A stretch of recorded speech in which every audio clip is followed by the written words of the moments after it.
We are so prone to dynamics of self-deception, much of which we are ignorant. Around the world, places of significant affluence, you have an increase in suicide. And then you have a significant uptick in anxiety and depression, the loneliness epidemic, the addiction crises. How can you make sense of all of this? The golden threads that runs through all of this is hunger for meaning in life. Mattering is a sense of being connected to something bigger than yourself. So these are the three questions to ask yourself to see if you have mattering. We want it to be real. We want the really real. When people have mystical experiences, transformative experiences, and they encounter the really real, they will change their lives. They will change their relationship just because it is really real. That opportunity to break free is intoxicating. When we truly open up, we find that reality is already ahead of us, opening up to us.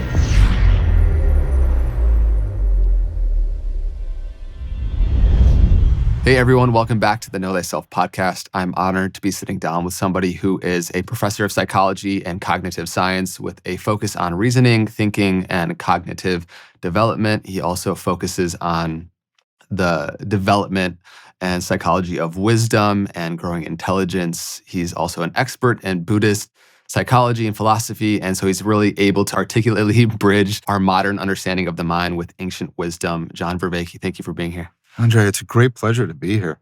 Yeah. I'm looking forward to opening up the wide umbrella that is the meaning crisis, so where we find ourselves. But I would like to first, if you're open to sharing with your own personal meaning crisis. Sure. Because I know that really drove you to understanding it better and supporting so many people with their own. You grew up and were really raised in kind of a Christian fundamentalist time. And what was the transition out of that like? Can you please walk us through your own personal meaning crisis? Yeah. So as you said, I was brought up in a very stringent, strict fundamentalist Christianity. Not just my immediate family, my extended family on my mother's side. Didn't see much of my father's side of the family, and it was. It was very psychologically fraught because my father was largely an absent person. Even when he was physically present, he was a very challenging figure for me growing up. And I only now know, looking back, both my parents are dead. And so I've been going through quite a process of re-examining my relationship with them.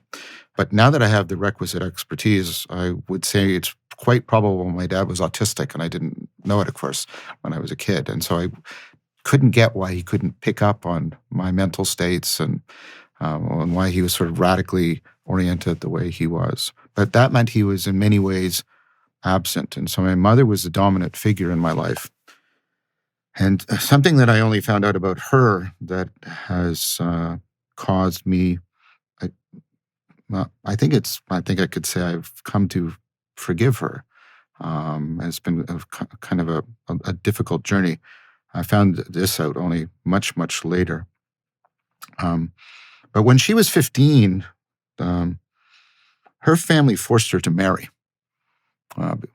because of, basically it was kind of like prostitution. They forced her to marry so that there was a source of income for the family. And as you can imagine, someone that young being forced into a marriage, she ended up having an affair. And the person she had an affair with was my father. And so I am literally a bastard, and my birth caused the breakup of 2 marriages. And my mom was, of course, immediately the black sheep of the family for committing the sin of adultery. And so she, instead of, giving up on the Christianity and pulling away from it, she wanted back in. And so she doubled down and became stricter and more puritanical than anybody else. I didn't know all of this. I just grew up with my mom being that way and sensing a deep ambivalence she had towards me because, as you can imagine, when she's looking at me, she's seeing her greatest sin that destroyed so much. Yet, Andre, you'll have to forgive me, this will sound a little self-promotional. I don't mean it to be. But she saw something in me. She once told me, she said, "John, you were born with an old soul. And I named you John because you're a gift." Because she saw that I was unlike all the other people in my family. And, I'm the only one to go on to university and etc. And so I think she saw in that some sort of redemption. And so she was always torn. And so she wanted to promote that side of me, but she really also tried to suppress to put it in a sentence, my sexuality, because that had been the source of her sin. So I grew up I know it sounds like a Freudian novel, right? I grew up in this very, very fraught, like very, very psychologically fraught, deep ambivalence, weird communication patterns with my father and my mother, right? They were not physically abusive or anything like that, right? And all of that was enmeshed with this very, very oppressive God that was given in a fundamentalist Christianity. Very, very terrifying. And I remember once I came home, my mom was always at home, and I came home when I was around 10 years of age, and there was no one there, and I thought the rapture had occurred. And I was obviously too much of a sinner to be taken into heaven, and I'd been left behind, and the Antichrist and his minions were coming. You can imagine for a 10-year-old, that was absolutely terrifying. I think that's the single most terrifying moment of my life. I've been in a hospital emergency room, Andre. I had an infection in my chest, and the doctors didn't know what it was. And I was looking up from my bed, and I realized, oh crap, they think I'm going to die. And that was scary. That wasn't as scary as that moment back then. And other moments, I remember I was reading in the Bible and I read about the unforgivable sin, and I was worried that I had somehow committed it, because what is it and how have I done it now? And I fell into like just profound anxiety. My mother could tell I was distressed, and she took me to talk to the pastor of the church. I was around 12. And he said, even to a 12-year-old's ears, absolutely useless, platitudinous stuff that did not help at all. And so I, as soon as I could, teenager rebellion, I broke away from that and I became as anti as I possibly could, sort of an anti-religious, aggressive atheist, anti-Christian through and through. But the thing was, when you've a religion is like your mother tongue, right? It goes deep. And I often say it left a taste for the transcendent in my mouth. And I had this model of Jesus as a profound sage figure. And so I was hungry. I was experiencing that lack of a field of transcendence, a sage role model that I could aspire to. That was lacking for me. And so I fell into a kind of profound nihilism, and I became almost Nietzschean and oracular about this, and I would sort of pronounce things, and I became sort of, this is really hard to talk about, I became sort of strangely popular in high school because I had this weird status of people, kids are at that age, they're really fascinated by people who are willing to question things in a profound way. And so that was also very inflationary, and that was very problematic. So I was getting into this very dark place. I went to university, and I decided to take a philosophy course because I was sort of interested vaguely in philosophical things. And read The Republic by Plato and met the figure of Socrates. And that resonated with me profoundly. And I realized that's who I want to be like. And I started diving deeply into Plato. I'd already started meditating because I was already interested in aspects of Hinduism and Buddhism at that time. I'd have to do it at night. We were very poor. I lived in a small bedroom with my sister on a bunk bed, and I have to wait till it was dark, and I would meditate at the top. But around the same time, I had my very first mystical experience, and it was an experience of the Platonic forms. And so I became an ardent follower of of Socrates and a devoted student of the works of Plato. But then what happened for me is I wanted to follow that way of life, and academic philosophy is not the place to do that. I appreciate the education. I got a PhD in philosophy. I appreciate all the tremendous skills that academic philosophy gave me. But academic philosophy today, even today, although it's getting better, especially at my time, was not a place where you go to cultivate wisdom. And so there was literally down the road, for me, there was a Tai Chi and meditation center. So I went there. I'd already been interested in Eastern philosophy. And they taught what I would now call an ecology of practices. They taught me Tai Chi Chuan. They taught me Vipassana meditation and meta contemplation. And I was opened up. And I knew there was some connection between the Socratic, Platonic, and this, but I had no way of making connection to it. I'd done my MA by then, and I got very frustrated, disillusioned with academic philosophy. I dropped out for a couple of years while I was doing the Tai Chi Chuan and everything. And then I heard about this new discipline, cognitive science. And I realized that cognitive science was the best modern analog to ancient philosophy. So I went back and did my I got a BSc, an honors, a specialist BSc in cognitive science, and started to get introduced to 4E cognitive science.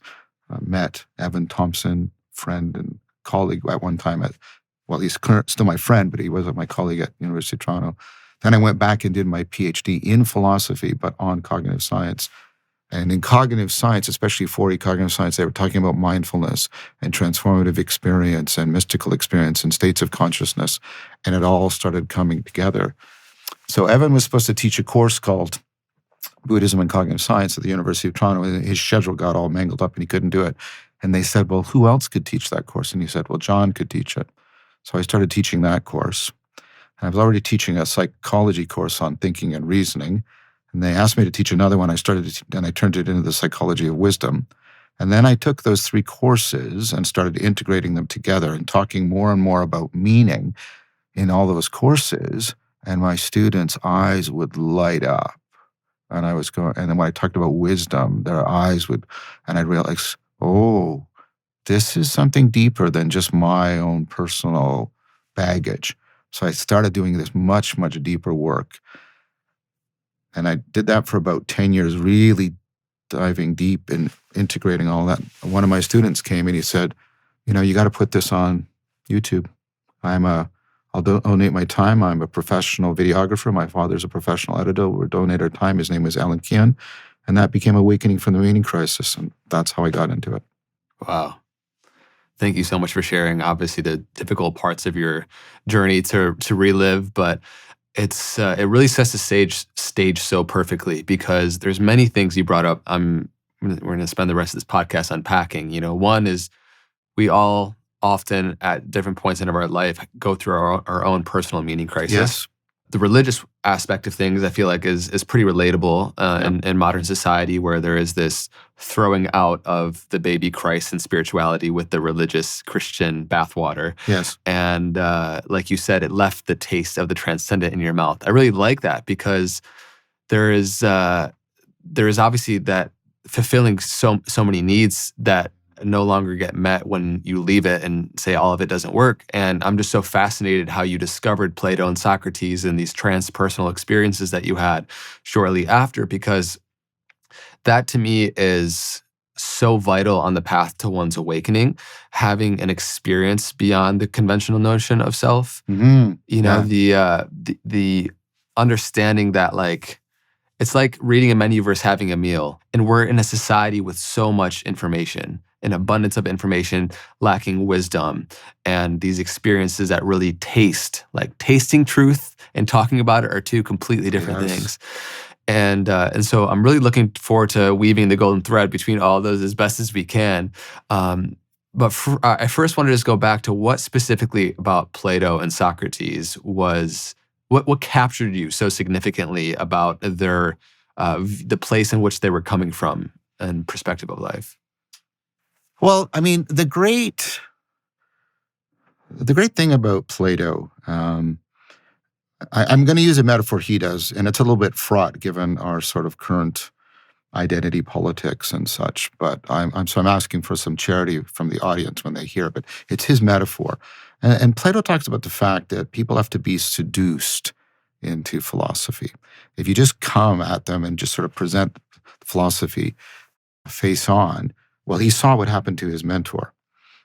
They killed Socrates, and he realized I need to do something else, right? And so what initially often attracts people to Socrates is, and I'm a young adult. He was winning every argument, and that sort of really appeals. And it's very egocentric. But when you get drawn in, and then you realize Socrates' profound humility and his profound ability to wonder. Wonder isn't curiosity. Curiosity is when you lack a piece of knowledge and you go looking for it. Wonder is a profound willingness, and I mean an enacted willingness to call yourself and your world into question. And then Socrates gets you doing that because you identify with Socrates and then you start doing that. And I realized that calling to a humble wonder immediately touched the wound in me. It took time for me to get this retrospectively in reflection. That it wasn't so much that I wanted to, I needed to have something. I needed to become someone, which is a very different thing. Our culture. This is Eric Fromm's critique. Our culture often confuses having things with becoming, and so. That shift out of that modal confusion, that realizing, oh, I need to become someone and I should get out of this mode of trying to get and have, but open myself up and be willing to not know, as Socrates said, in order to better know myself. You have it right here. I have it tattooed on my back right here, wow. by the way. Is it in English or Latin or what? No, in English. Okay, nice. I've got Chinese on my arm and I have ancient Greek on my legs, but and also that shift, right? Even there, because you can know thyself. People can hear it from that having orientation about having their autobiography and how wonderful it is and how unique it is and all that stuff that I think is very, very dangerous, actually. The know thyself that Socrates is talking about is not your autobiography. It's your owner's manual. It's like, how do you actually function? How do you actually work? And you are really deeply unaware of how much you pretend to know and how much you self-deceive.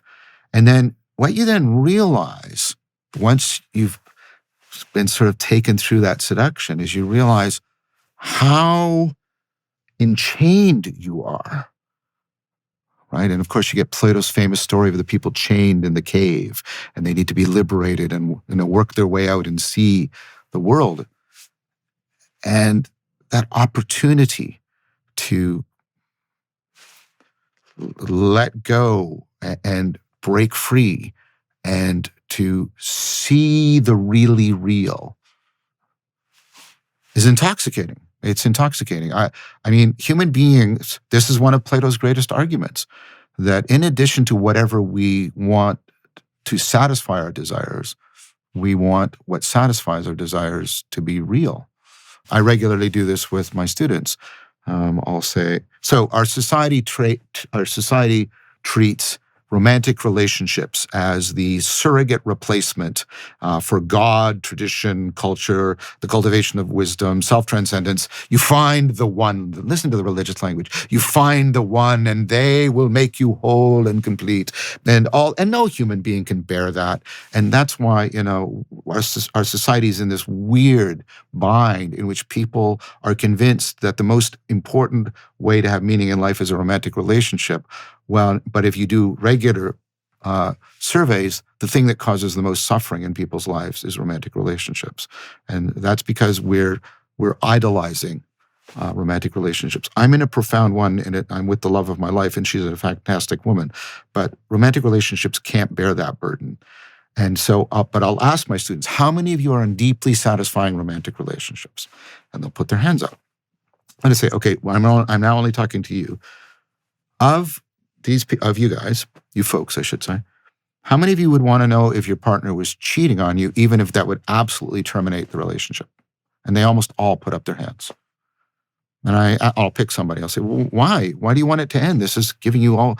And they said, well, and you could think of this. They're all sort of cynical and social media. And they'll say without hesitation, well, because it wouldn't be real. They want it to be real. They want it to be real. We want it to be real. We want the really real. When people have mystical experiences, transformative experiences, and they encounter the really real, we know this, research, they will change their lives, they will change their relationships, they will change their occupation, they will change their habits in order to come into greater contact and conformity with the really real, just because it is really real. We have that profound need to be connected to the really real. And Plato and Socrates opened me up to that and oriented me to it and showed me a way that afforded me aspiring towards it. Mm-hmm. In relation to relationships, I've heard you say that relationships shouldn't be the ultimate, but they should be nourished by the ultimate. Exactly. Well said. You said it. Okay. Well said, John. That's a really powerful distinction, though, because I think that we do have this Disneyification of romantic relationships as so much expectations and weight put on what they're supposed to be for us, instead of sharing a horizon and being nourished by the ultimate. So any extra thoughts you have on that before we move forward? Yeah, like I said, I think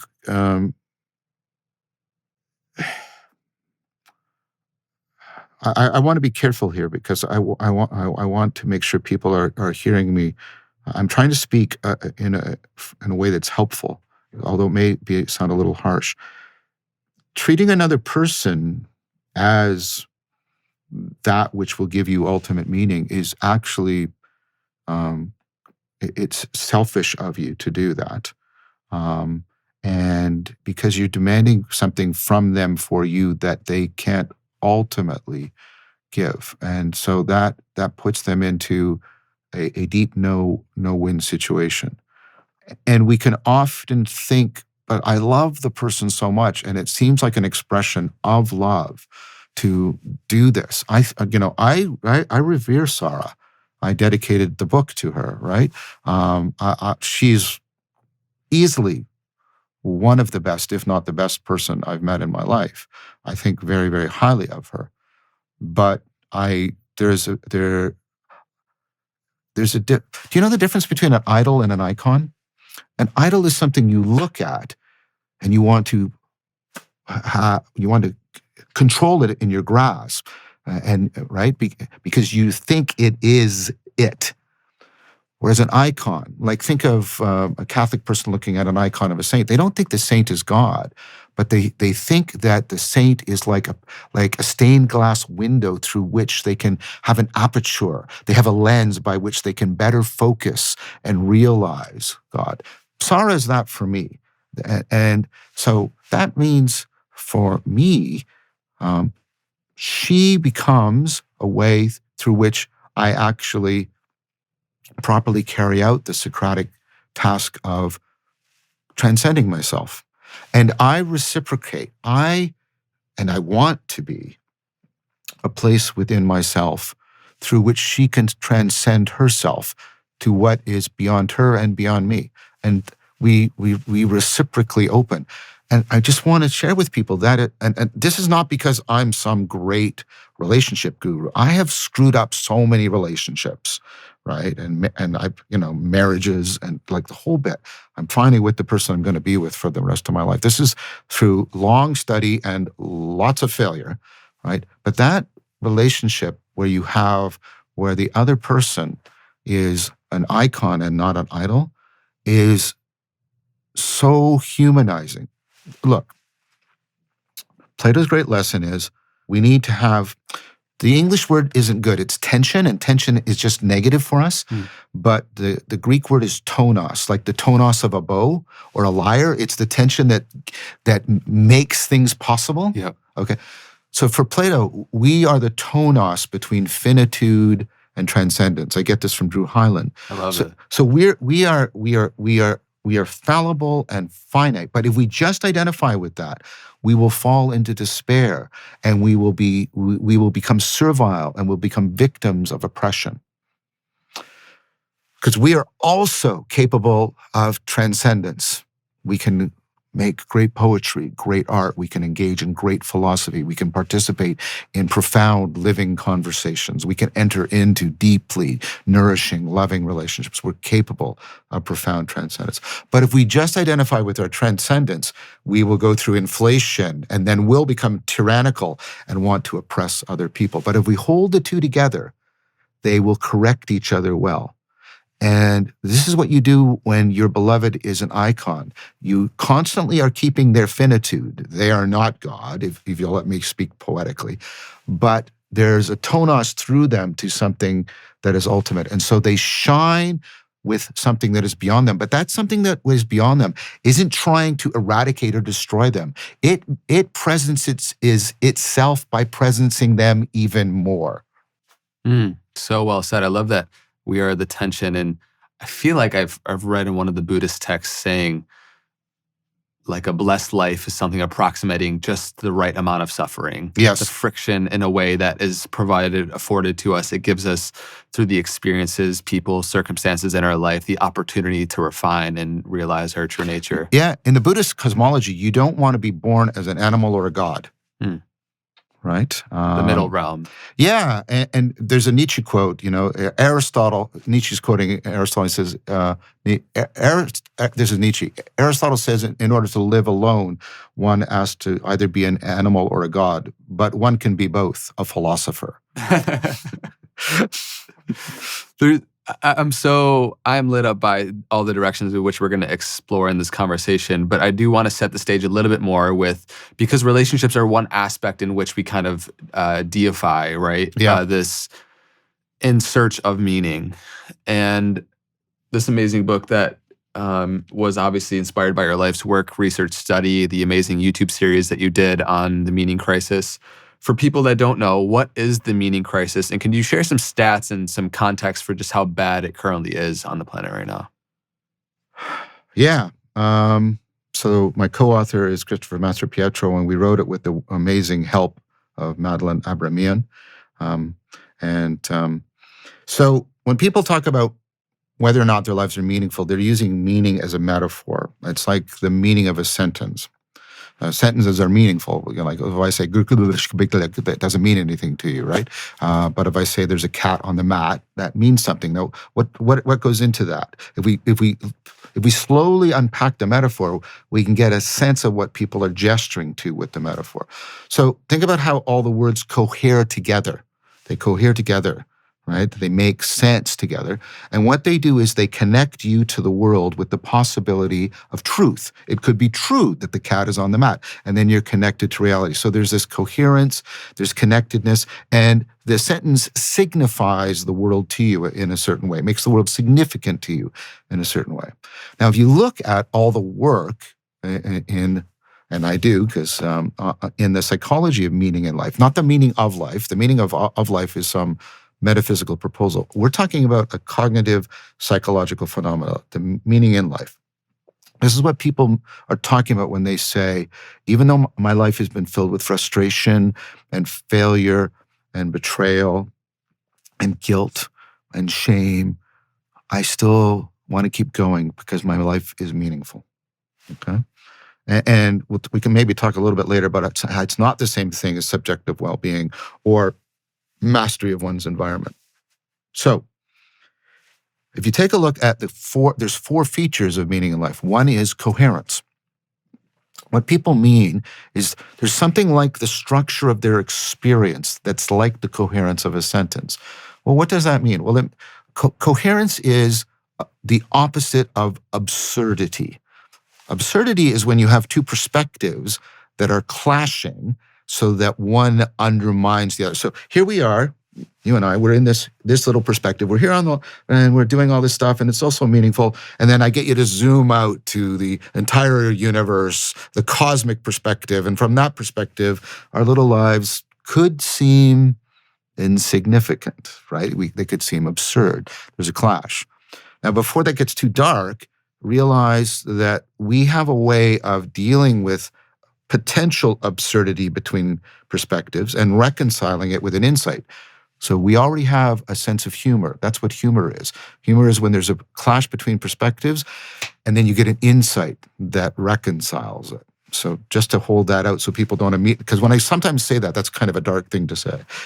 Okay, so you want that. The next is, right, when I said the cat is on the mat, it oriented you. It made you look in a particular direction, gave you a focus. So the next factor is called purpose. But the problem, I don't like that term because our culture is all about purpose. And we think of purpose as some end goal state of something we have to have, some status, some power. I got to fulfill my purpose.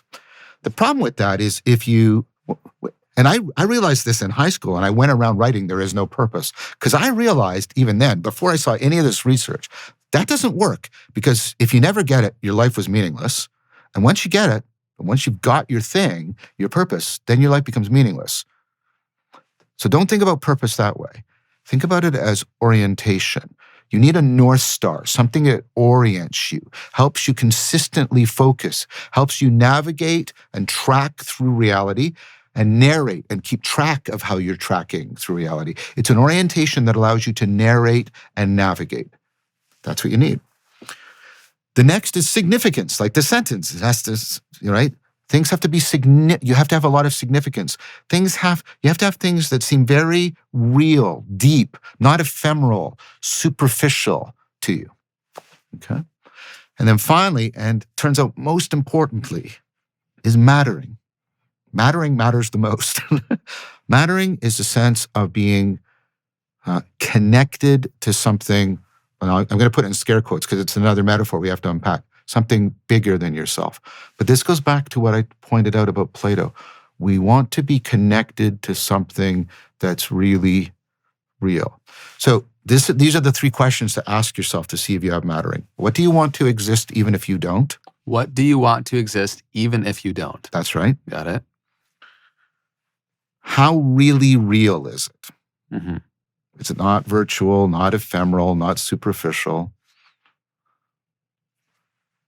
How much of it, how connected are you? How much do you matter to it? And how much of a difference does it make to you? Mm-hmm. How significant? So mattering and significant are turning out to actually be two sides of the same connectedness. I use the ancient word religio for that sense of connectedness. So I'm basically asking you, do you have religio? Is it connected to something that's really real? And so much so that you care about it beyond your egocentric concerns? Those are the three questions. Now, a prototypical answer that people give, and it's a right one, is, well, my kids. And, Elizabeth Oldfield, like, the kids are sacred in that sense. Sacred is something you wouldn't exchange no matter how much money somebody was willing to give you for it, okay? So, well, do you want your kids to exist when you don't? Well, yeah, that's the whole project. Of course I want them to exist and I'm trying to make the world a better place for them. So when I'm not here, they will flourish, right? Are they really real? Well, if you aspire to being a good parent, they're way more important than you and they're really real. I mean, having a child is one of the best ways to turn the arrow of egocentrism out to something other than yourself. You come to this stark realization as, wow, that being is more important than me. Right? And if I don't live that child will die, right? I remember that, having those moments, and they're almost terrifying, right? And then, do I matter to my kids? I long to matter to my kids. I long to make a difference in their life, and they're super significant to me. And so, right? Kids are a typical answer of that. Now, here's one thing, and then I'll shut up so you can reply, right? When you have a kid, all the measures of subjective well-being, that sort of, I feel really good about myself, the thing that shows up in beer commercials, and I feel really good, I'm happy, I'm good, yeah. All of that goes away when you have a kid. You're sleep deprived. You're not eating. It's like being in a shipwreck. You're wet all the time for some reason, right? There's alarms going off. That's the kid crying. The person you thought loved you most in the world, your partner, doesn't like you anymore, right? And you're getting sick all the time. Why do people do it? The subjective well-being is collapsing. Their finances are going down. kids are wickedly expensive. So those are the two things we're supposed to be, wealth and subjective well-being. They collapse. What goes up that more than compensates for the collapse in wealth and subjective well-being? Meaning in life. And that's what's at risk in the meaning crisis. I know you wanted me to say what it is, but maybe I'll stop so you can pick up on anything. No, I would love for you to keep going. I just think because the kids is an amazing example where we can see that clearly, and people have, either whether they have them or not, yeah, or they could project when they will, they could see clearly being connected to something that is sacred, that they want to exist and make a difference to, irrespective of their own egocentric desires. And collectively, right now, as you're about to go into, there's a crisis of that meaning. So please. Yeah. So, I mean, Chris and I did, whenever I say Chris, I mean Christopher Master Pietro. Yeah. After Sarah and my kids, Chris is the person I love most in the world. I aspire to be Socrates. He's my Plato. And so Plato was, a friend and disciple of Socrates, and Plato was the beautiful lyrical writer. Socrates never wrote anything down. So we talk about the symptomology of the meaning crisis, a bunch of things that we can see happening. So around the world, you've got a weird thing happening in sort of, for example, in places of significant affluence, Silicon Valley, you have an increase in suicide, a significant increase in suicide. You have in the affluent countries, so affluence is supposed to make everybody just want to be happy and continue to live. You have the generation, the two generations that are sort of coming up, suicide rates going up. In the United States, children are now committing suicide. So the age at which people are committing suicide is going down. Of course, and you have the massive increase in the deaths of despair happening in the United States. But there are similar things happening elsewhere in the world. And then you have the significant uptick in anxiety and depression disorders that are sort of overwhelming our institutions. I'll give you a personal anecdote. Rather than giving empty statistics, I'll give you a personal anecdote that I think is exemplary of this. And I want to make it clear that I'm not criticizing any of my students when I do this. I'm expressing compassion. So when I started teaching at the University of Toronto way back in 1994, I'd get one, maybe two students a year coming in with sort of mental health distress or needing an extension for an essay. Once in a blue moon, I'd have a student come in and cry, break down. I now get 5 to 10 a week. Regularly, reliably. I'm not trained to handle that, and the university is not the institution to handle, even though it's being mandated. I don't know what it's like in the United States, but in Canada, the government is putting increasing pressure on us to somehow provide mental health services and accommodations. And there's an issue of justice there that I'm not challenging. That's not what I'm talking about. I'm trying to point out a level of mounting distress. And the universities are canaries in the coal mine for the culture, right? But you've got the prevalence of that. You've got the loneliness epidemic. Reliably, decade by decade, the number of close friends that people have is going down. The UK government has set up a ministry of loneliness. It sounds like something out of George Orwell. So you have that. You have the addiction crises that seem, why are so many people falling into addiction? And we even coming up with new forms of addiction like video game addiction. And video game addiction, by the way, is really, really bespeaks the meaning crisis. Because why do the kids get addicted to the video games? Because the video game has what is lacking in their real experience. Mm-hmm. The video game makes sense. It's coherent, right? They have an orientation. There's a journey they're going on, and they're navigating, and there's narration, and they have a clear role. They're connected to it. They matter to it. They make a difference, and they know how to transcend themselves. They can literally level up. And so this is an intoxicating drug compared to the poverty of that in their lives. It's like a coherent shadow reality in which they That's derive right. meaning and a career, and And you better believe that the LLMs, the large language models, the emerging AGI is going to exacerbate that. Already, I know because people are writing to me about it. Already, people are taking pseudo-religious relationships up with these entities. I've only heard of, and I haven't dug into the report in depth, and you should never think there's a single cause of somebody committing suicide, but there was a 14-year-old that recently committed suicide, and we're talking to an LLM that was an avatar of some figure from Game of Thrones, and it looked like it was the discussion with the LLM brought up the topic of suicide. Why the child even proposed suicide should come to our mind, and then the tunneled down.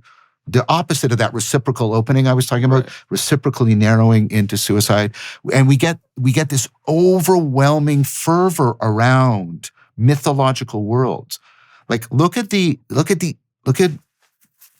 anger, and it's religious anger that people have with the corruption of the MCU or the Star Wars world. They get it's like people used to be about their religion. They get so incensed and so angry about these completely fictional characters in this completely fictional world, right? You have, of course, the psychedelic renaissance, that psychedelics are booming, the mindfulness revolution in which mindfulness is being taken up and people are exploring in both of these alternative states of consciousness. There's good and bad in that. You have the reemergence of otherwise deeply neglected, and I mean academically neglected, philosophies as a way of life, like Stoicism. Can you imagine Stoicism is now a burgeoning industry? Like, what is going on? Stoicism. And so I think all of this, what we argue is how can you make sense of all of this? Well, what the golden thread, to use one of your terms that runs through all of this, is a hunger for meaning in life, a hunger for that connectedness, that clarity, that orientation, that capacity for getting more and more deeply in contact with the depths of reality within and without, aspiring to be something more than you are, coming into relationship to something more real than your egocentric existence. There's a hunger, and it's growing. So if you take a look at the nuns, the NONES, the fastest growing demographic group. Well, doesn't that prove that atheism is on the rise? No, because if you take a look at them, they are not primarily atheists. They are seekers primarily. And they are filled with people that are filled with various kinds of supernatural beliefs and weird alternative metaphysical orientations. Though many of them are spiritual but not religious in a profound way.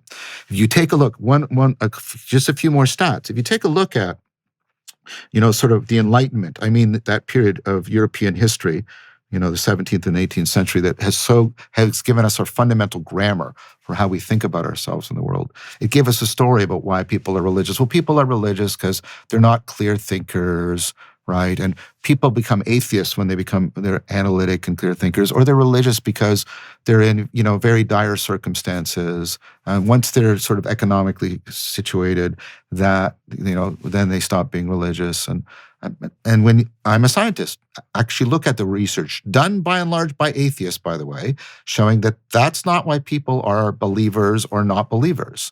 That's not why.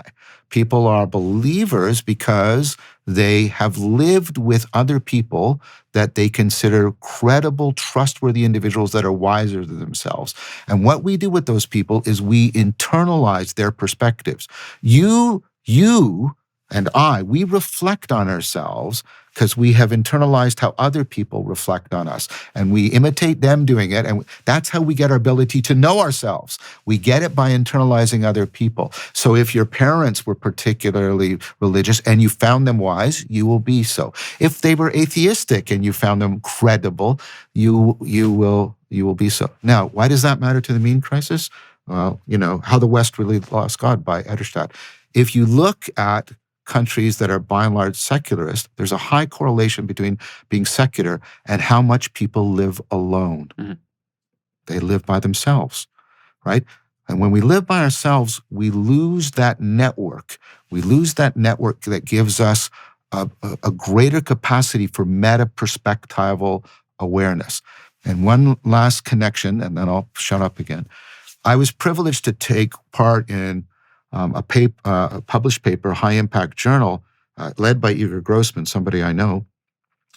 We got as many of the wisdom researchers, psychologists, neuroscientists, cognitive scientists, philosophers, in one place, either physically or virtually. We called ourselves the Wisdom Task Force. It sounds really exciting.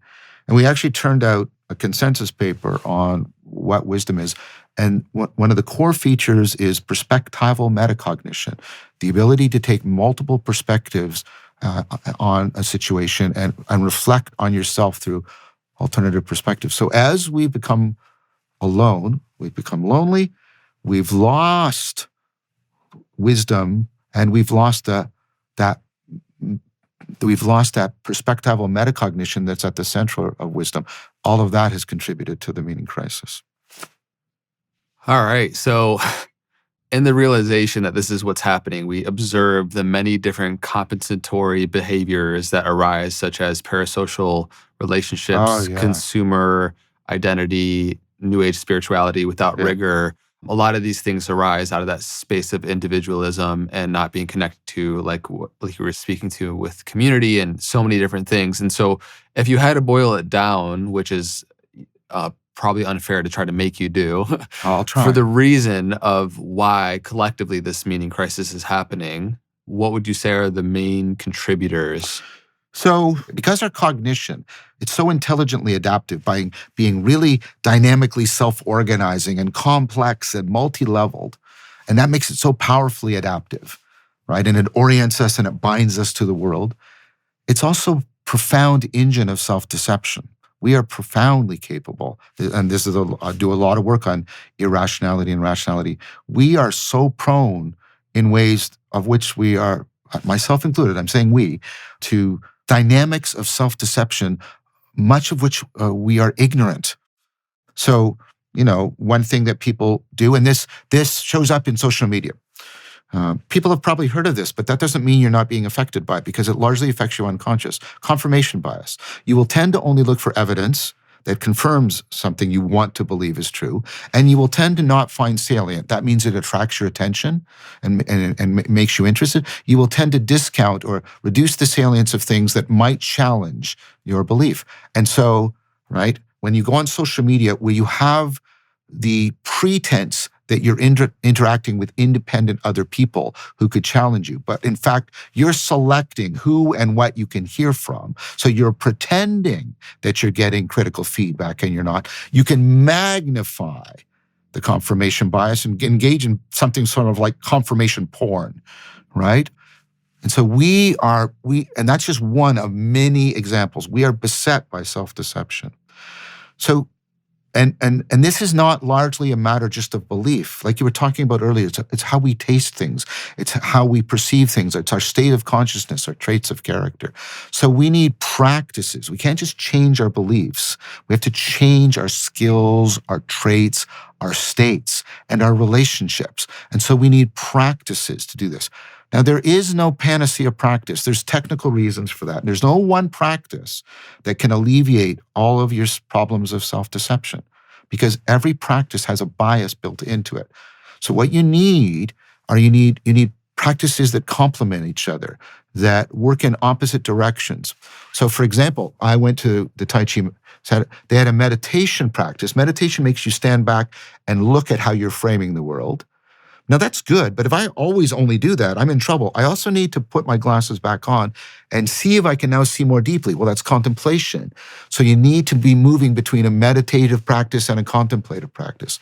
You need to complement a seated practice, like the meditation and the contemplation, with a moving practice, mindful practice, like Tai Chi Chuan. See, they compensate and correct and constrain each other. So you need it's like an ecology of organisms, right? You need an ecology of practices, and you need role models. Remember what I said, you have to internalize other people. So you need an ecology of practices, you need a common unity, a community of role models, and you need an overarching story that orients you and helps you navigate and narrate. You need a mythology in the positive sense of the word. What used to do that for us was religion. Religion was about when it's working, because religions can go wrong, just like everything else can go wrong. Politics can go wrong, the market can go wrong, right? Science and technology can go wrong, right? But we'll talk about when it's working. What religion is doing is giving us it's giving us a tradition, a community, a mythos, and an ecology of practices for addressing self-deception and enhancing that connectedness, that religio that's at the core of meaning in life. It was a place for people to go to cultivate wisdom in a way that transferred back into, that was crafted over generations to transfer back into their lives in a regular and reliable way. Now, for a lot of historical reasons and a lot of moral reasons, and I'm not here to challenge those, and I'm not here proselytizing, right? We have, as you said, we've thrown out that Christian framework. But as you said, we threw out the baby with the bathwater. We've taken away all of that functionality. So now, and wisdom is not optional. Wisdom is not optional. When we are confronted by challenges, when we're confronted by absurdity, alienation, anxiety, when we get confused between having and being, when we idolize things inappropriately, when we're disconnected, when we feel our world and our reality is beset by bullshit, right? We have very little resources. So I'll ask my students, where do you go for information? They'll hold up their phone like cyborgs, right? I'll say, where do you go for knowledge? And they're a little bit jaundiced about this, right? The university, science. And then I say, where do you go for wisdom? And there's an anxious silence. And they look at me like, tell me where I should go. And that's a dangerous position for somebody to be in, right? So we lost all of that functionality. We tried to replace it. We've tried to replace it with various isms, pseudo-religious ideologies, with nationalism and Nazism and communism. And we drench the world in blood because ideologies can't do it. Commercialism, celebrity worship, all of this, all the stuff we've been talking, we try to fill it, and it doesn't have the function. Yeah, we've so largely in modern society traded nutrient-dense behavior with those vapid and poor substitutions. Oh, I love that phrasing. Wow. Love it. But yeah, you're speaking to, like, for example, porn instead of real intimate connection with another, so to speak, sitting around the campfire, real intimate personal connections with social media. Yes. The innumerable examples of this, right? And so in search of soul food, we have these poor substitutions. It's like we're lacking nutrient density, quite literally, and we're malnourished. Yes, yeah. And so that's a really important thing that I want to continue to highlight. Yeah, this is a beautiful metaphor. Sorry, you really sparked something in me. Because one of the things that can happen is you can be malnourished without being hungry because you're eating a lot of junk food, right? So let me play with this for a second. One of the things is that people can often be beset by the meaning crisis without realizing that they are, because they're malnourished, but they're not currently in distress.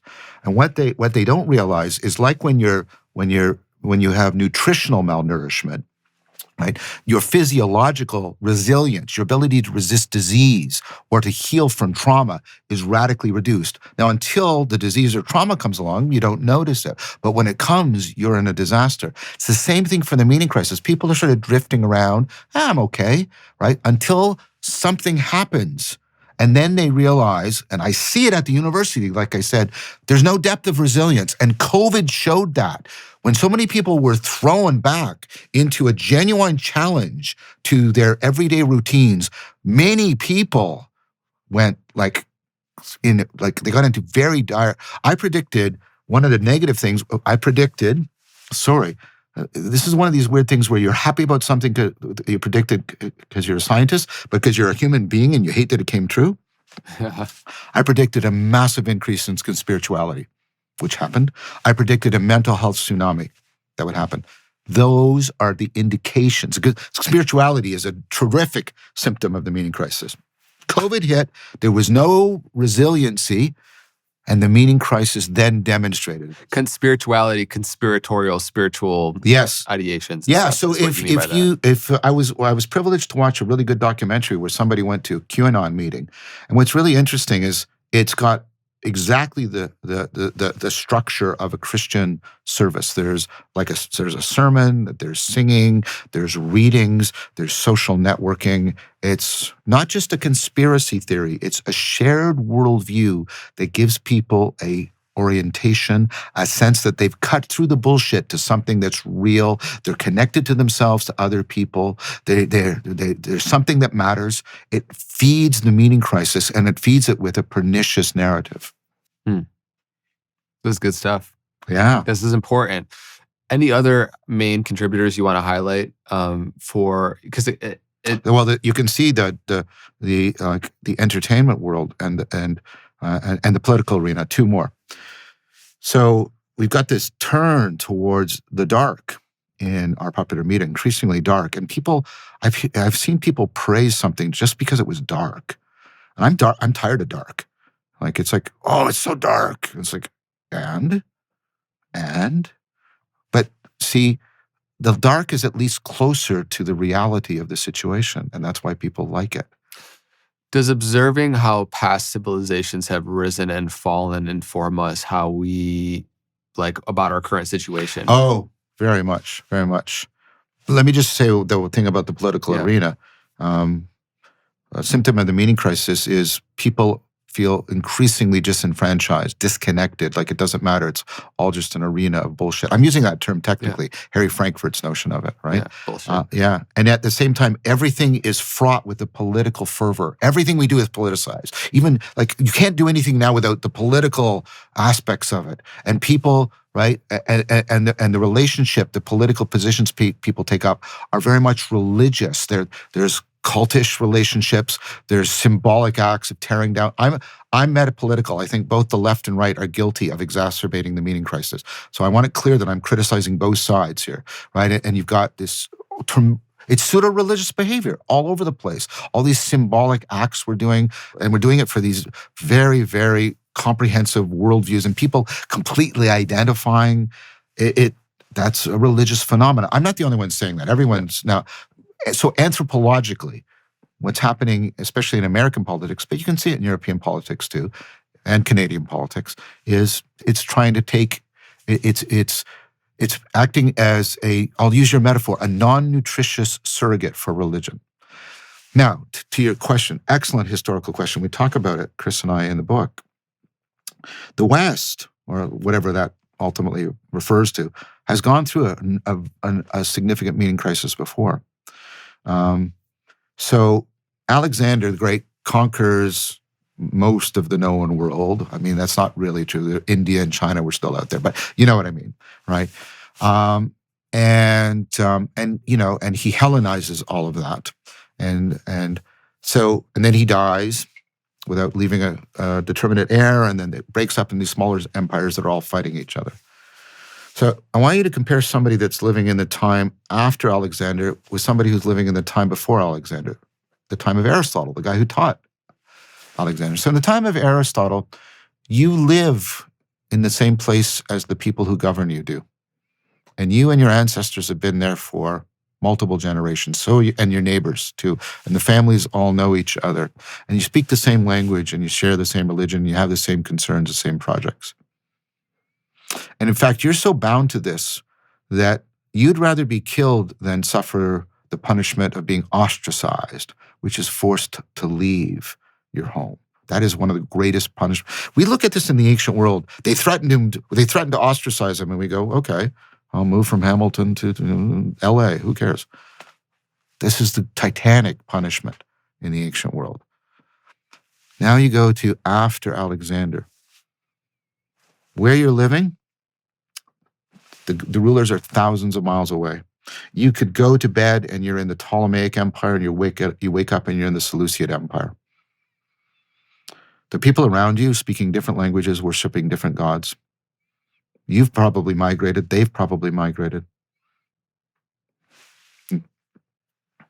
You feel completely at a loss of home. You have a dwelling, but you experience what's called domicide. You don't feel at home. So you can see in the arts, and especially the philosophy of the time, an anxiety. It's called an age of anxiety, this Hellenistic period. And what happens is philosophy changes. It takes on an extra dimension. They build on what was given to them by Socrates, Plato, and Aristotle, but they add a dimension. The philosopher becomes the physician of the soul. Epicurus, one of the great Hellenistic philosophers, captured it perfectly. He said, "Call no man a philosopher who has not alleviated the suffering of others." So the philosopher takes on this therapeutic dimension, and you get these entire ways of life like Stoicism and Epicureanism that attempt to diagnose your anxiety. And it's existential anxiety. It's a meaning crisis.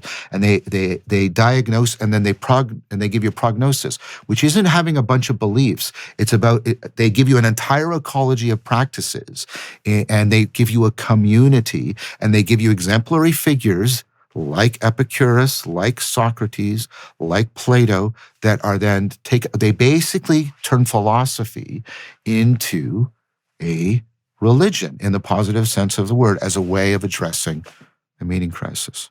That's, by the way, why Stoicism from that time is so popular right now. And it also points to another thing in the meaning crisis. We're going through massive therapy. Every third person you know is in therapy, right? And a lot of these therapies are deeply influenced by the Hellenistic philosophies. Like cognitive behavioral therapy, one of the most pervasive forms of therapies, is explicitly derived from Stoicism. None of this is coincidence.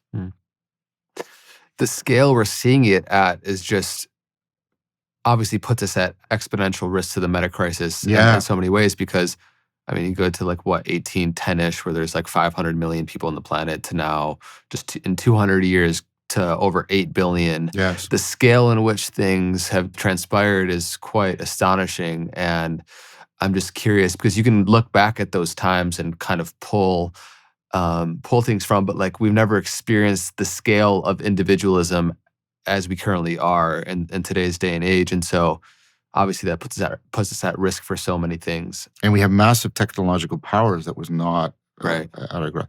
Yeah, I mean, we're like,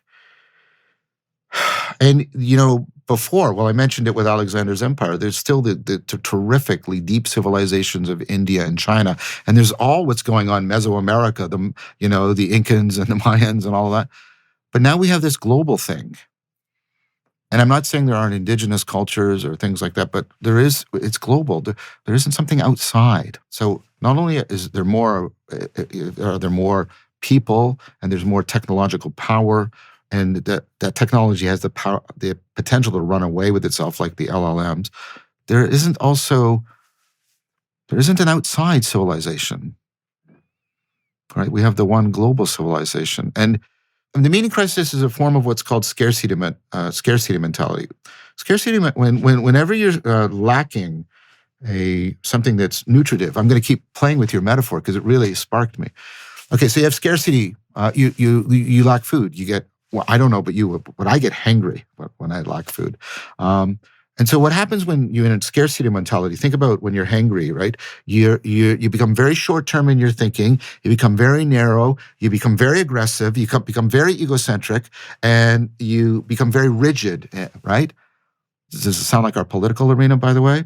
So when people are starving for meaning, they go into a scarcity mentality that actually really harms our cognitive ability to deal with the polycrisis, the meta-crisis of challenges we're facing in the world. So the meta-crisis is, so people look out at the world, and the meta-crisis helps like even darken more the meaning crisis, because the world seems even more threatening.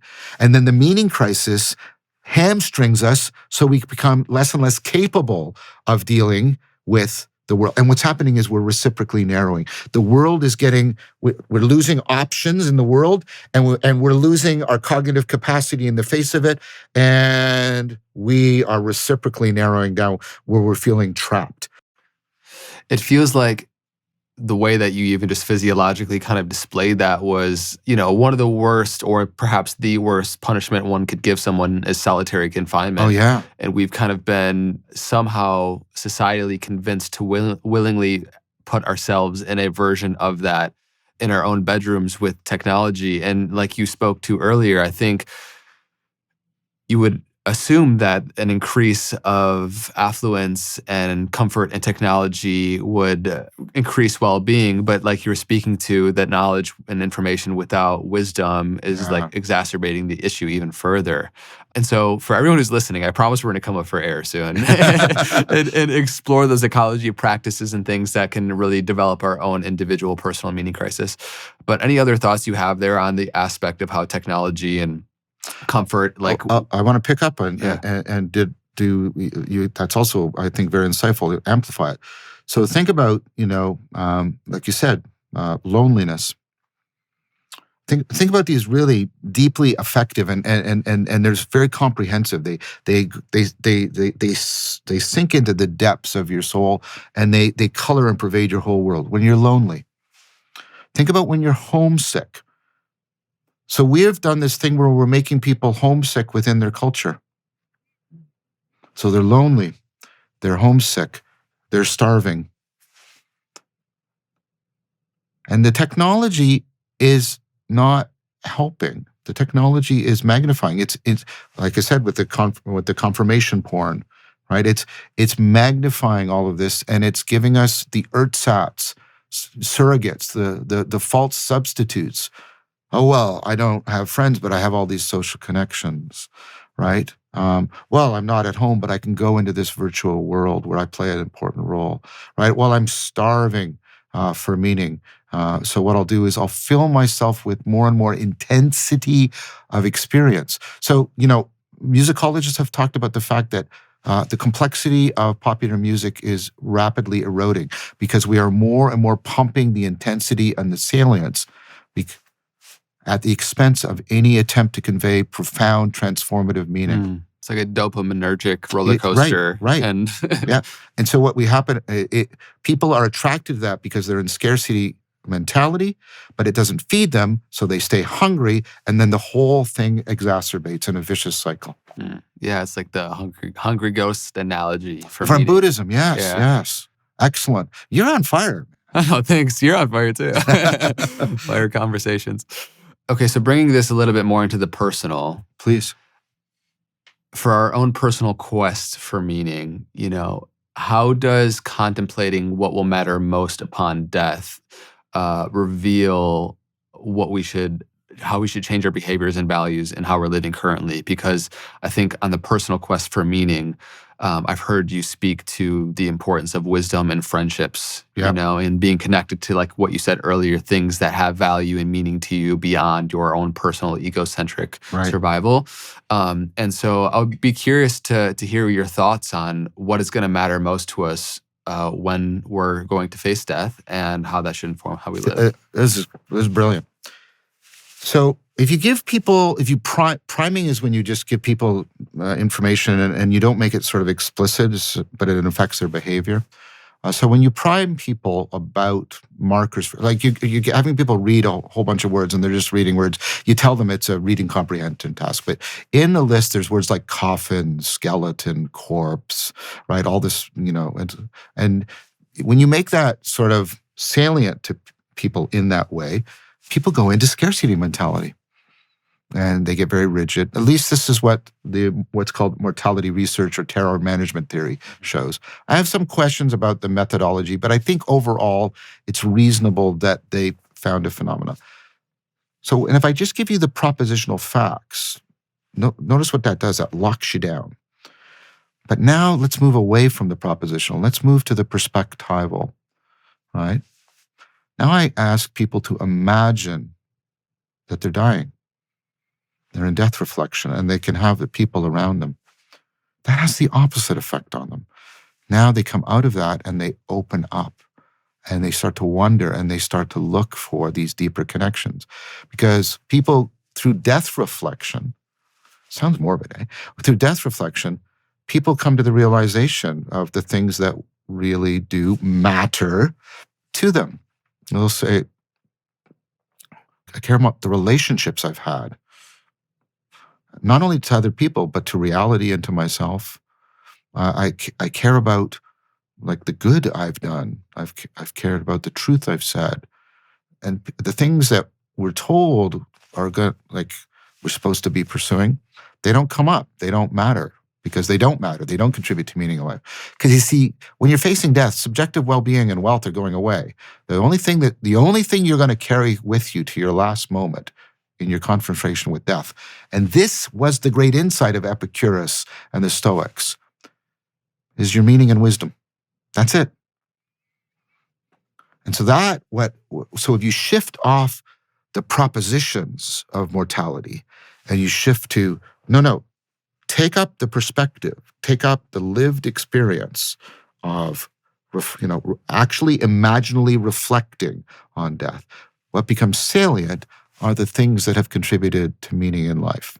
Is that in a way our attempt to exist for to live longer in a way?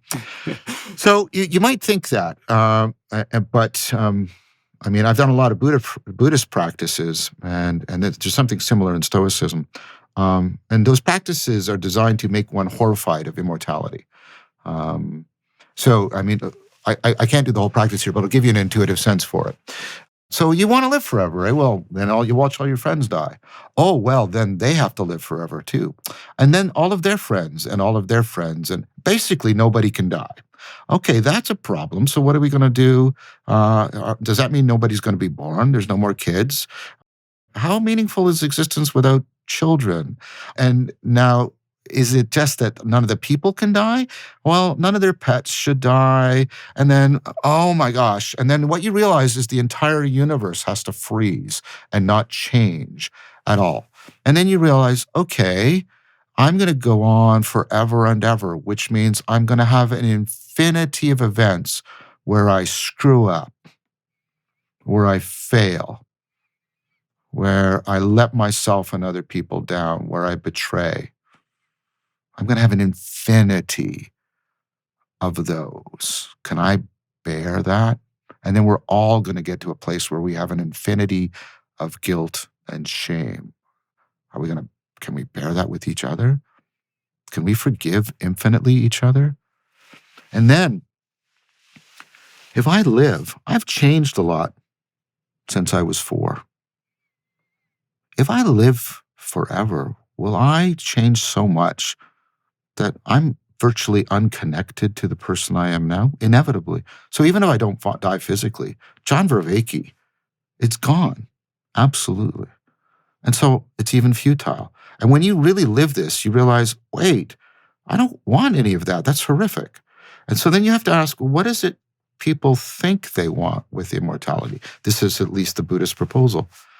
And this was the Stoic model. People think they want to have a long life. But what they want to do is they want to live as deeply as possible. So here's a story from Julian Barnes's History of the World in 9.5 chapters. And spoiler alert, this was in The Good Life, okay? So the Good Life made use of this. I don't know if they've explicitly, but the connection is obvious.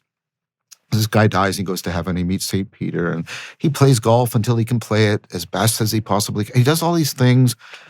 And then he comes to St. Peter's and he says, and this is what happens in The Good Life, I'm kind of done. And St. Peter said, good, that's the point of heaven. The point of heaven isn't to live forever because you're not God. You're finite. And you have to remain finite. The point of heaven is for you to die willingly. Right?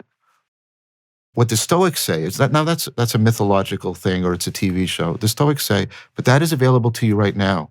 If you practice, you could get to the place where you would be happy to die now because you have touched the depths of existence and got the most religio that is possible for a human being. And that's what they lived for. And that's why they were so courageous.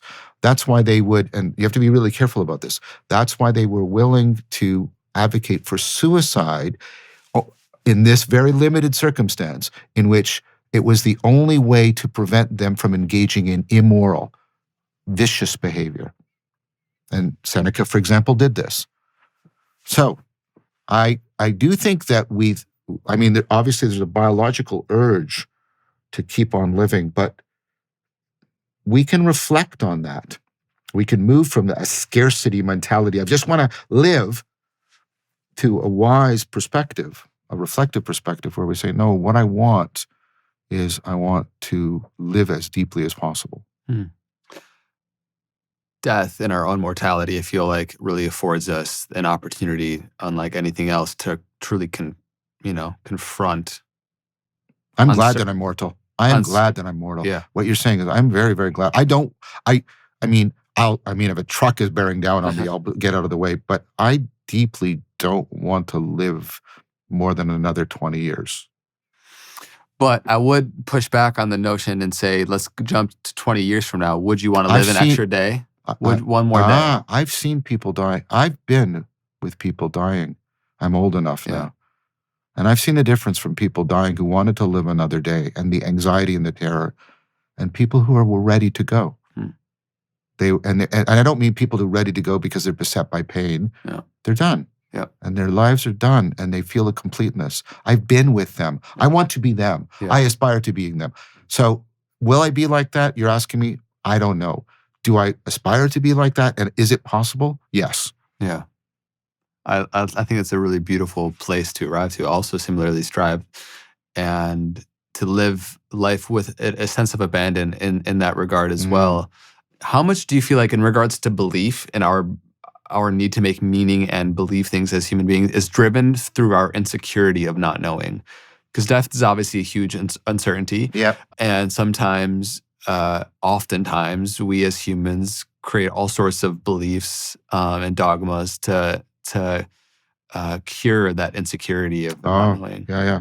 So, this goes more towards my cognitive scientific work and the work I do with some terrific colleagues. A dear friend of mine, he was a former student of mine, and now he's a dear colleague of mine, Mark Miller, and the whole predictive processing framework, that the idea that the brain is trying to anticipate the world as much as it possibly can as a way of being adaptive. And so radical uncertainty can be horrifying.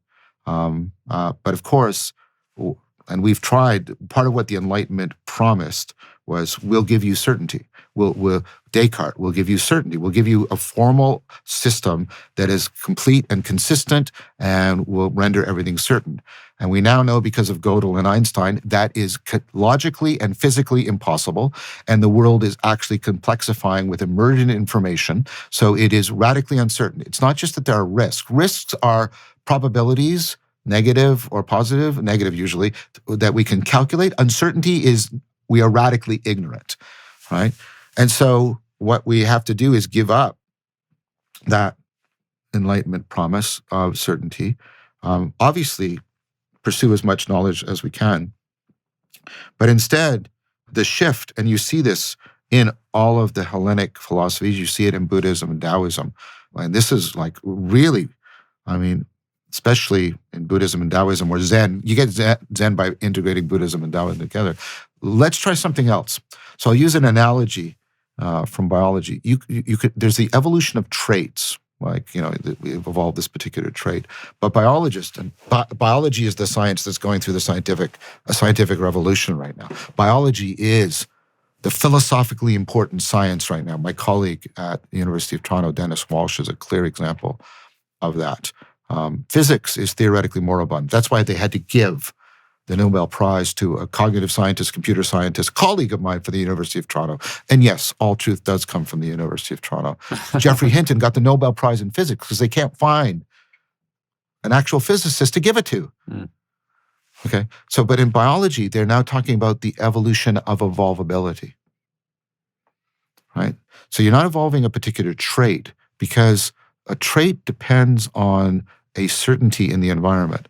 What you evolve is the meta trait of evolvability, which is the capacity to constantly redesign yourself. Adaptability, but a constantly evolving adaptability. Yeah. so that you can constantly refit and readapt yourself to an environment that always will contain an element of uncertainty in it. And I think this is one reading. This is one half of the first noble truth of Buddhism, that, the world is pervaded by dukkha. The world is radically uncertain, and that's the world side. And our side is we are radically prone to self-deception, and we can do a lot to reduce the self-deception in the face of the uncertainty so that we can significantly reduce the loss of agency and suffering. And I think that is what we should be striving for. Amazing. This conversation is very nutrient dense for me, and I'm excited to keep unpacking a few different aspects now, a little bit more in the realm of understanding our mind, leaning and pulling from your Buddhist philosophical understandings and cultivating a life of wisdom. And so where I'd like to start is for you to share, what are the 4 types of knowing and how is that useful? Here. I've been alluding to it throughout, so thank you, Andre, for giving me a chance to talk about this. So one of the things the Enlightenment did as well is it convinced us of 2 interlocking things. It convinced us that all knowing is propositional knowing, and that we do not have to undergo transformation in order for certain truths to be disclosed to us. Descartes proposes a universal method of calculating with propositions, and Leibniz proposes a universal calculus. And you don't have to transform in order for reality to disclose itself to you. All you have to do is master the method and then apply the method universally, and you'll get all the truths that are possible. Mm-hmm. Now, if you go before the Enlightenment, you get a much different picture. If you're taking a look, for example, within the Christian Neoplatonic tradition, there is the radically alternative proposal that there are many aspects, dimensions of reality that will only be disclosed to you after you go through significant transformation, self-transcendence. And see, so as soon as you get rid of that transformative notion and then you lock everything into the propositional, you lose the other kinds of knowing. Mm-hmm. So each kind of knowing has its own kind of memory, like psychologically, own kind of memory and its own sense of realness. So the one we're all fixated on is what's called propositional knowing that something is the case, like knowing that, and I always state a proposition, the cat is on the mat, right? There's a proposition, and your sense of realness is a sense of conviction that it is true. And you have a type of memory for that called semantic memory. You know, by the way, that cats are mammals, yes? And that's it. You just have that sort of fact proposition, right? Yeah. And you nod, you have a sense of conviction for it. Now, notice how that's very different from your procedural knowing. You're knowing how to do something. You're knowing how to swim. You're knowing how to catch a football. So propositional is knowing what a bike is. Procedural knowing is how to ride a bike. How to ride a bike. And notice the difference there, right? Propositions are true or false. You're not riding a bike right now. So does that mean your skill of bike riding is false? That doesn't make any sense, right? Skills apply or not. They have conditions of application, not conditions of referential completion, right? So you're not talking about something, you're causally interacting with it, which means the sense of realness is the sense of empowerment. You know what it's like to ride you get that sense of, I can ride a bike. And then you have a kind of memory that's distinct from your semantic memory called procedural memory. Now, why aren't you riding a bike right now? I presume you're not riding a bike right now because you have consciousness, which means you know what it is like to be you here in this state of mind, in this situation. Or we use an artistic metaphor for that. You have a perspective right now, and you have a viewpoint, a point of view from that perspective. This is a way of talking about that perspectival knowing. You know what it is like to be you here now in this state of mind in that situation. And you have its own kind of memory. It's called episodic memory. So compare the memory I'm going to ask for you now. Okay? What did you have for breakfast this morning? I had nothing. What are you doing right now? Searching. And are you sort of imagining it a bit? Well, because I had nothing for breakfast, that... it's not going to work. It's not going to work as well. Okay. Did you brush your teeth this morning? I did. Okay, so what happens when you remember doing that? I remember this series of events that I normally always go through. Right. So you remember the series of events. You relive a sequence of events. And so what you do is you go back and you have a little tiny narrative, a little tiny story. And what that story reflects is your perspective on the situation. That's what an episode is. An episode is a slice of perspectival knowing. So you have episodic memory. And this is the memory we cherish because, it's about the events that matter to us and are significant to us, which are different than the facts that we think are true, right? Okay, so, and your sense of realness for perspectival knowing is not power. It's not a sense of conviction. It's a sense of presence. So I can do it with you right now. Reality is presencing. It's this sense of presence, right? As opposed to things not being here, being absent. It's present. It's really present. And that's another sense of realness. And people often have that sense really powerful when they're having a mystical or psychedelic experience, or when when they feel like they're really in a video game. It's so real, I'm in it, right? That's a sense of presence. That perspectival knowing, is that like similar to where I suppose Gnostics and mystics derive their sense of knowledge from? Like it's the interiority of the experience? So let's talk about the Greek words here, because you're using a Gnostic. So the Greeks have episteme for largely propositional knowing, where we get epistemology from. They have techne for procedural knowing, where we get technology from. They have noesis, which means knowing by noticing. It gives you have insight. Notice how this is all events of consciousness and perspective. That's noesis. And in the Neoplatonic and the mystical traditions, you move into a noetic understanding. But you involved another word, gnosis, and it goes into the Gnostics, and it's in our word prognosis and diagnosis. Okay, let's talk about the Gnostics. So what kind of knowing were they after? They're after a knowing that liberates you. Gnosticism has a terribly tangled mythology that's got a lot of danger to it. So I'm putting that aside. We're talking about the psychology. A Gnostic feels existentially, they feel entrapped, and they're trying to be liberated. And what they're trying to do is realize their true identity and bring that true identity, the spark within them, move it into relationship to where it really belongs and connects to what's ultimately real. It's about realizing, like the doctor, when they're diagnosing you, they're trying to figure out what's going on inside of you and transform you into another state of being. This is what gnosis is. Is that okay? So this is participatory knowing. This is the knowing that is about how you are coupled to the environment, how you and the environment are participating in the same patterns, the same processes, the same principles, right? So, like, for example, you can walk around in this room because you and the room both are participating in gravity. Does that make sense? Okay.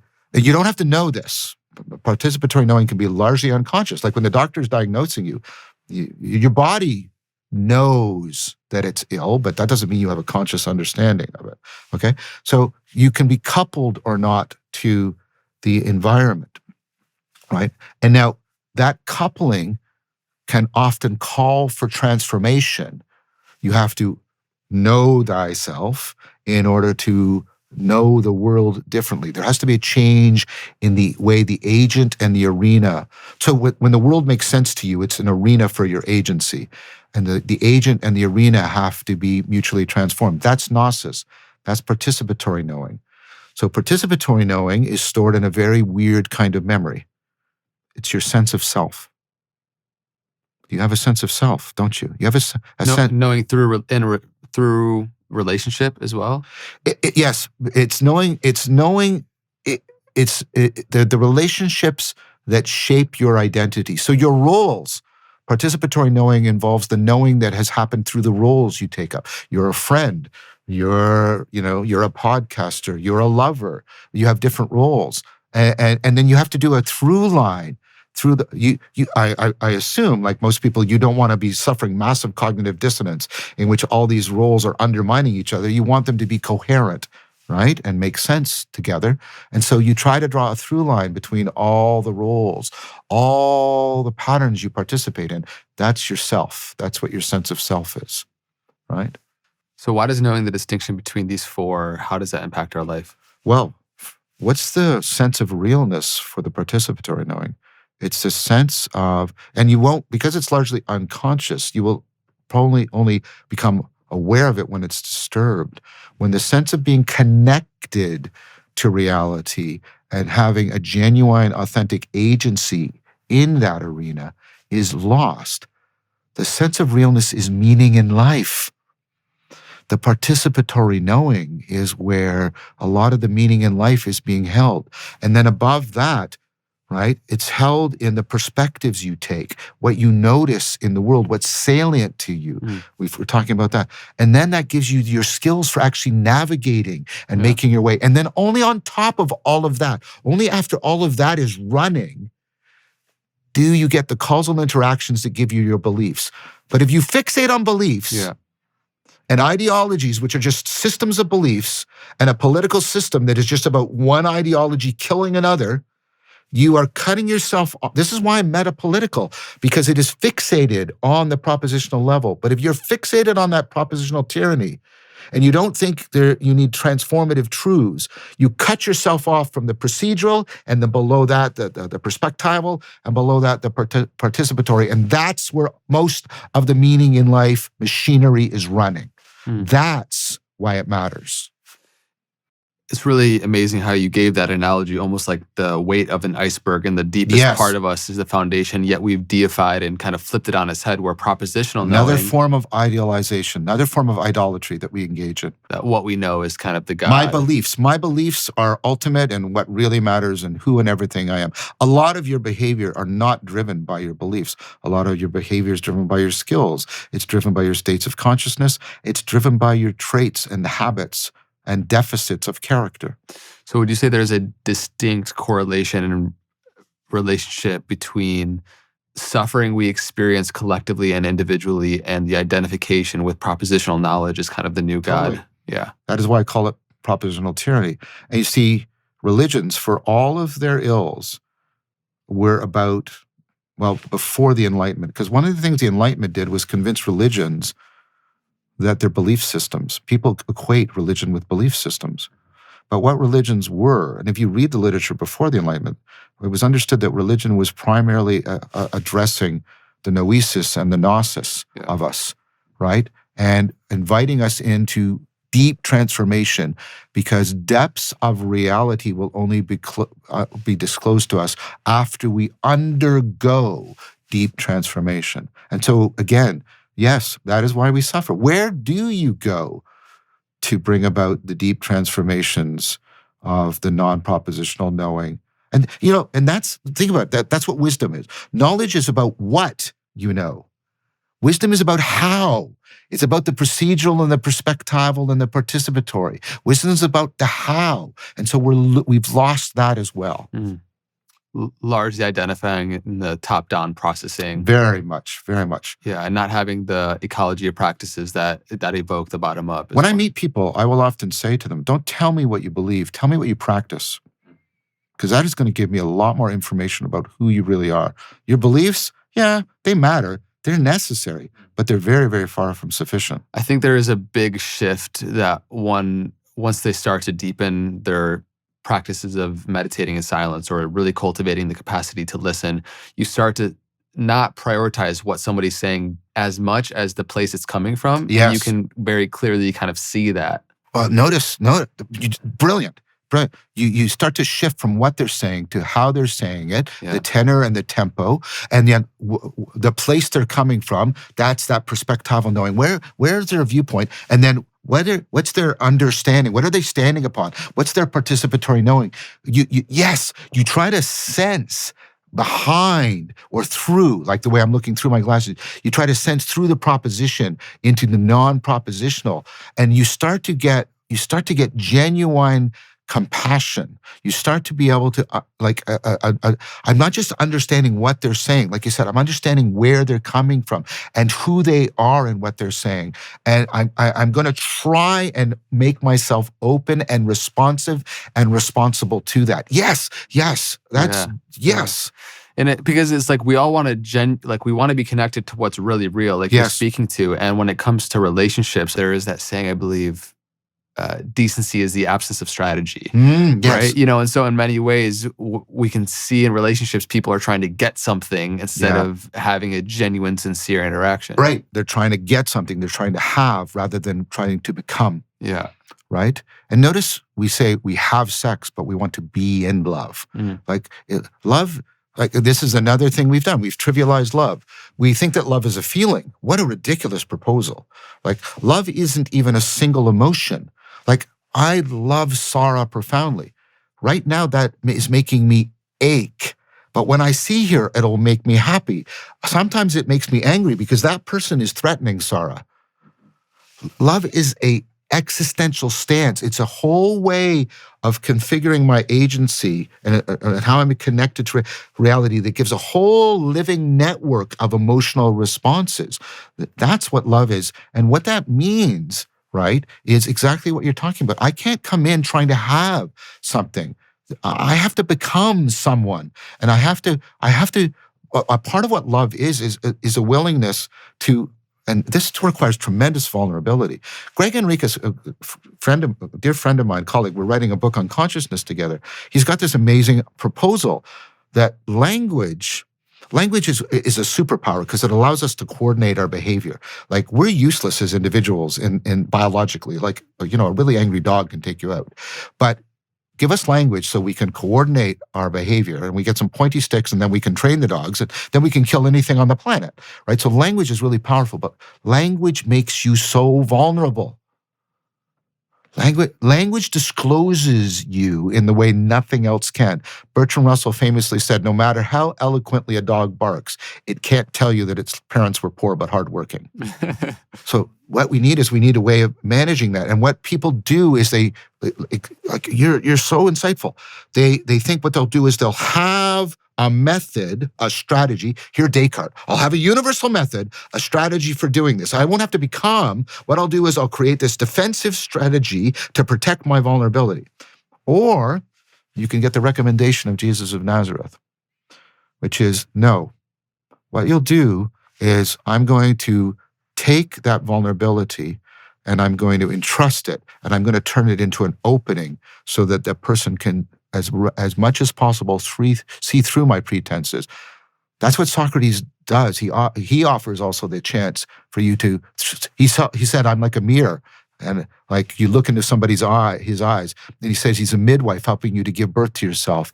You allow the person to so profoundly see, and if they reciprocate and they allow them, and they make them, this is called mutually accelerating disclosure. It's how you fall in love with somebody. If I make myself vulnerable and open myself up so that you can see through, and you can see where there's pretense, but you can also see where there's hurt, but you can also see where I'm coming from better, and you reciprocate by opening up, and then I see that, and we do that, that's love. It's erotic love, or it's friendship love, or it's familial love, and that's the alternative. Those are the nourishing connections. I think authenticity has gotten a good publicist and marketing agent to where it's now the thing that you should do. And I'm very suspicious of authenticity as a virtue.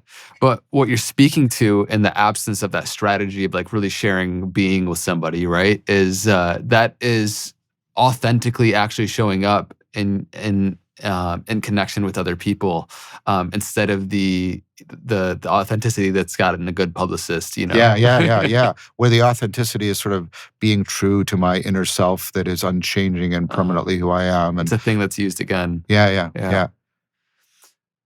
What is relevance realization as it? I think this flows in actually here because when we're trying to understand the mind and what our priors are, and it's important to really understand not just how we're thinking about things, like what we're thinking about, but the place we're coming from when we're thinking about it. And I always enjoy examining inwardly, where are my own self-held dogmas or perspectives that are keeping me stuck in a less fluid way of living, And so I think this has immense importance for today's day and age. Thank you. I laughed because I wasn't laughing at you, I was laughing at myself because relevance realization has been sort of the obsession at the core of my scientific work for, 3 decades. I've been working on it since before my PhD thesis. So this will take a couple of steps, so I'll need a bit of space if that's okay. So here's a proposal. You demonstrate a fantastic ability we're trying to give artificial intelligence right now. So what are people talking about? They're talking about artificial general intelligence, AGI. What does that mean? Well, it means previously our AI was siloed. The AI was a single domain, single type of problem solver, and that was radically unlike you. You're a general purpose, a domain general problem solver. You can solve a wide variety of problems in a wide variety of domains in a wide variety of ways, which makes you astonishingly adaptive. So your adaptivity is that you're a general problem solver. All right. And so the idea is, what makes you a general problem solver? Obviously, for specific problems, you have to have specific knowledge or specific skills. But being a general problem solver, there must be something that's general, that's at work. And so here's the proposal, my theoretical proposal. And I'm pleased to say more and more people are finding this plausible. And so it's been a long haul for me, but I'm very grateful for the recognition that what makes you generally intelligent is that you solve 2 meta problems. Meta problems are any problem you have to solve in order to solve any specific problem. These are basically the meta problems, the 2 aspects of adaptivity. Ceteris paribus, all else being equal, you want to be an adaptive problem solver. Does that make sense? Okay, so adaptivity, being really adaptive in a comprehensive way. Okay, so what are these 2 meta problems? Well, and why are they interlocking? We've already talked about one. And this comes out of the astonishing work of Carl Friston and Andy Clark and work I've done and published with Mark Miller and Brett Anderson on predictive processing. All else being equal, the more you can anticipate the world, the more generally intelligent you are. Michael Levin has a wonderful way of talking about it. He calls this your cognitive light cone. And I want you to remember this point. He talks about it's about what the organism can care about. Okay. It's interesting. Just side note, I rewatched The Matrix a few days ago, and the significance of the oracle and I guess their ability to really anticipate forthcoming events places them on the top of the hierarchy of society in a way. That's right. Yes. Side note. Well, no, that's a good note because think about it. Do you want like the oracle? Do you want to react to the tiger or avoid the tiger? Do you want to happen upon where the salmon are, or do you want to anticipate where the salmon are going to be? You see, when you anticipate the world, the more deeply you can anticipate the world, the more adaptive you are. That's why you think a dog is more intelligent than a frog, because you know you can say to a dog, go into the next, we're raising a dog right now. A frog? Not a frog. That would have surprised me. That would not have been my anticipatory knowledge. No, it's a dog. And you can say to the dog, hey, Sadie, go into the next room and get your ball and come back. You can't do that with a dog, with a frog, I should say, right? And so you actually attribute intelligence when you get an intuitive sense of the cognitive light cone of an organism. But here's the issue, and it's interlocked. See, the more I start to anticipate the world, the more my goal state, my problem solution is in the future, because I'm anticipating more, I hit the problem of relevance realization. This is the amount of information that is available to me. Now, you are generally intelligent, so the amount of, just in this room, the amount of information you could pay attention to is astronomically vast. Even think of just the potential combinations. You could look at this edge of the glass, that spot there, that over there, and then feel the tip of your nose. Or you could do your knee, the tip of my finger, that spot. Like, it's overwhelming. Yeah. it's combinatorially explosive, right? The amount of information you can pay attention to is astronomically vast. The amount of information in your long-term memory and all the possible combinations, you maybe can find some connection between the Nile River and the politics of Uruguay right now. I don't know, maybe there is, and you could somehow do that some way, right? Combinatorially explosive. All the possibilities you can consider, all the possible sequence of actions. The number of possible sequence of actions, the possible pathways of actions in a chess game is greater than the number of atomic particles in the universe. And that's just a chess game, right? Now, here's what you can't do. You can't check all that information to see if it's relevant to your problem. It would take you infinity. You can't. Yeah. So you can't check it and see, no. So, and this sounds kind of like a Zen koan. You're intelligent because you ignore most of that information rapidly, and you zero in, you home in on what is relevant, such that it is salient to you, it becomes perceptually attractive to you, right? Even to the point of being obvious to you what you should be paying attention to, what you should be remembering, and what possibilities for action you should be considering. And you're doing it right now like that. It's pre-conscious, right? Oh, totally. In fact, it's pre-egoic. It's everything, because if you're not doing relevance realization, you're not capable of any anticipatory problem solving whatsoever. You can't start any learning project. You can't form any categories. You can't, look, I'm going to form a category. Well, there's two glasses. Oh, well, how did I do that? Well, I noticed the language I'm using. I noticed that they're similar. Oh, what do you mean by similar? You mean they're absolutely identical? No. They share some properties. Oh, you mean like that? As long as any two things share properties, a lot of properties, they're similar? Of course, that's what I mean by similarity. Okay, a lawnmower and a plum. They both have curved surfaces. They both contain carbon. They're both found in North America. Neither one existed 300 million years ago. Both weigh more than a paperclip. Both have a distinctive odor. Both have a shiny surface. Neither one is a particularly good weapon. How many true things can I say about a lawnmower and a plum? Well, so they must be very similar. And this is Nelson Goodman's point.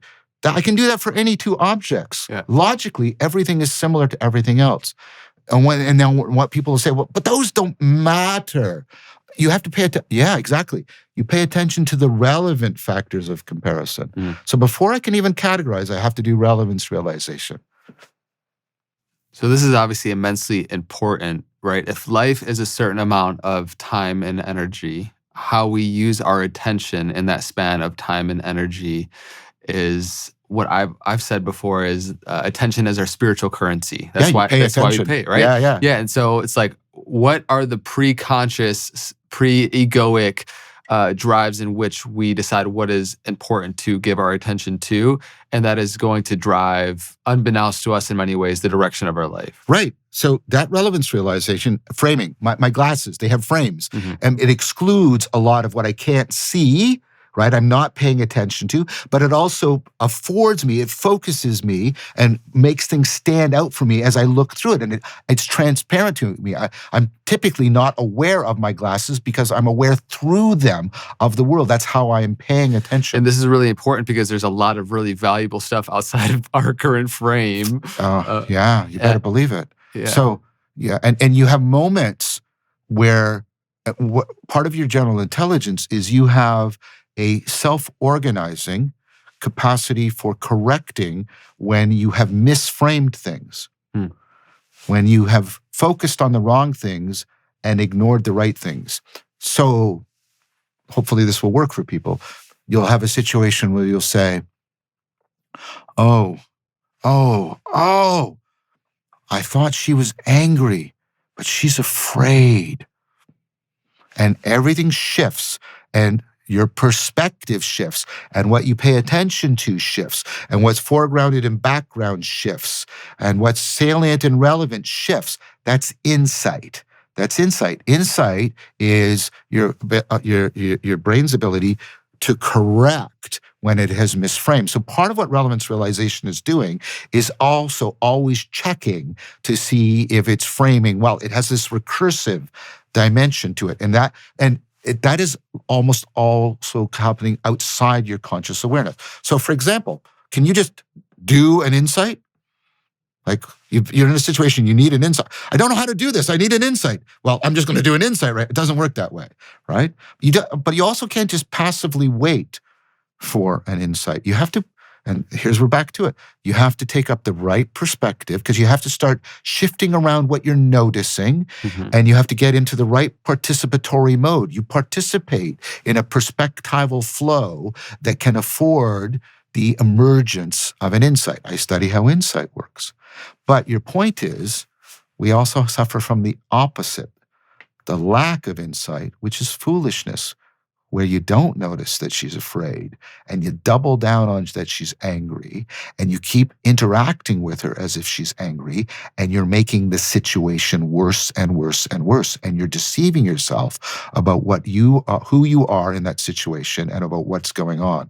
And so the very processes that make you so radically powerfully, intelligently adaptive, make you radically prone to pervasive and profound self-deception.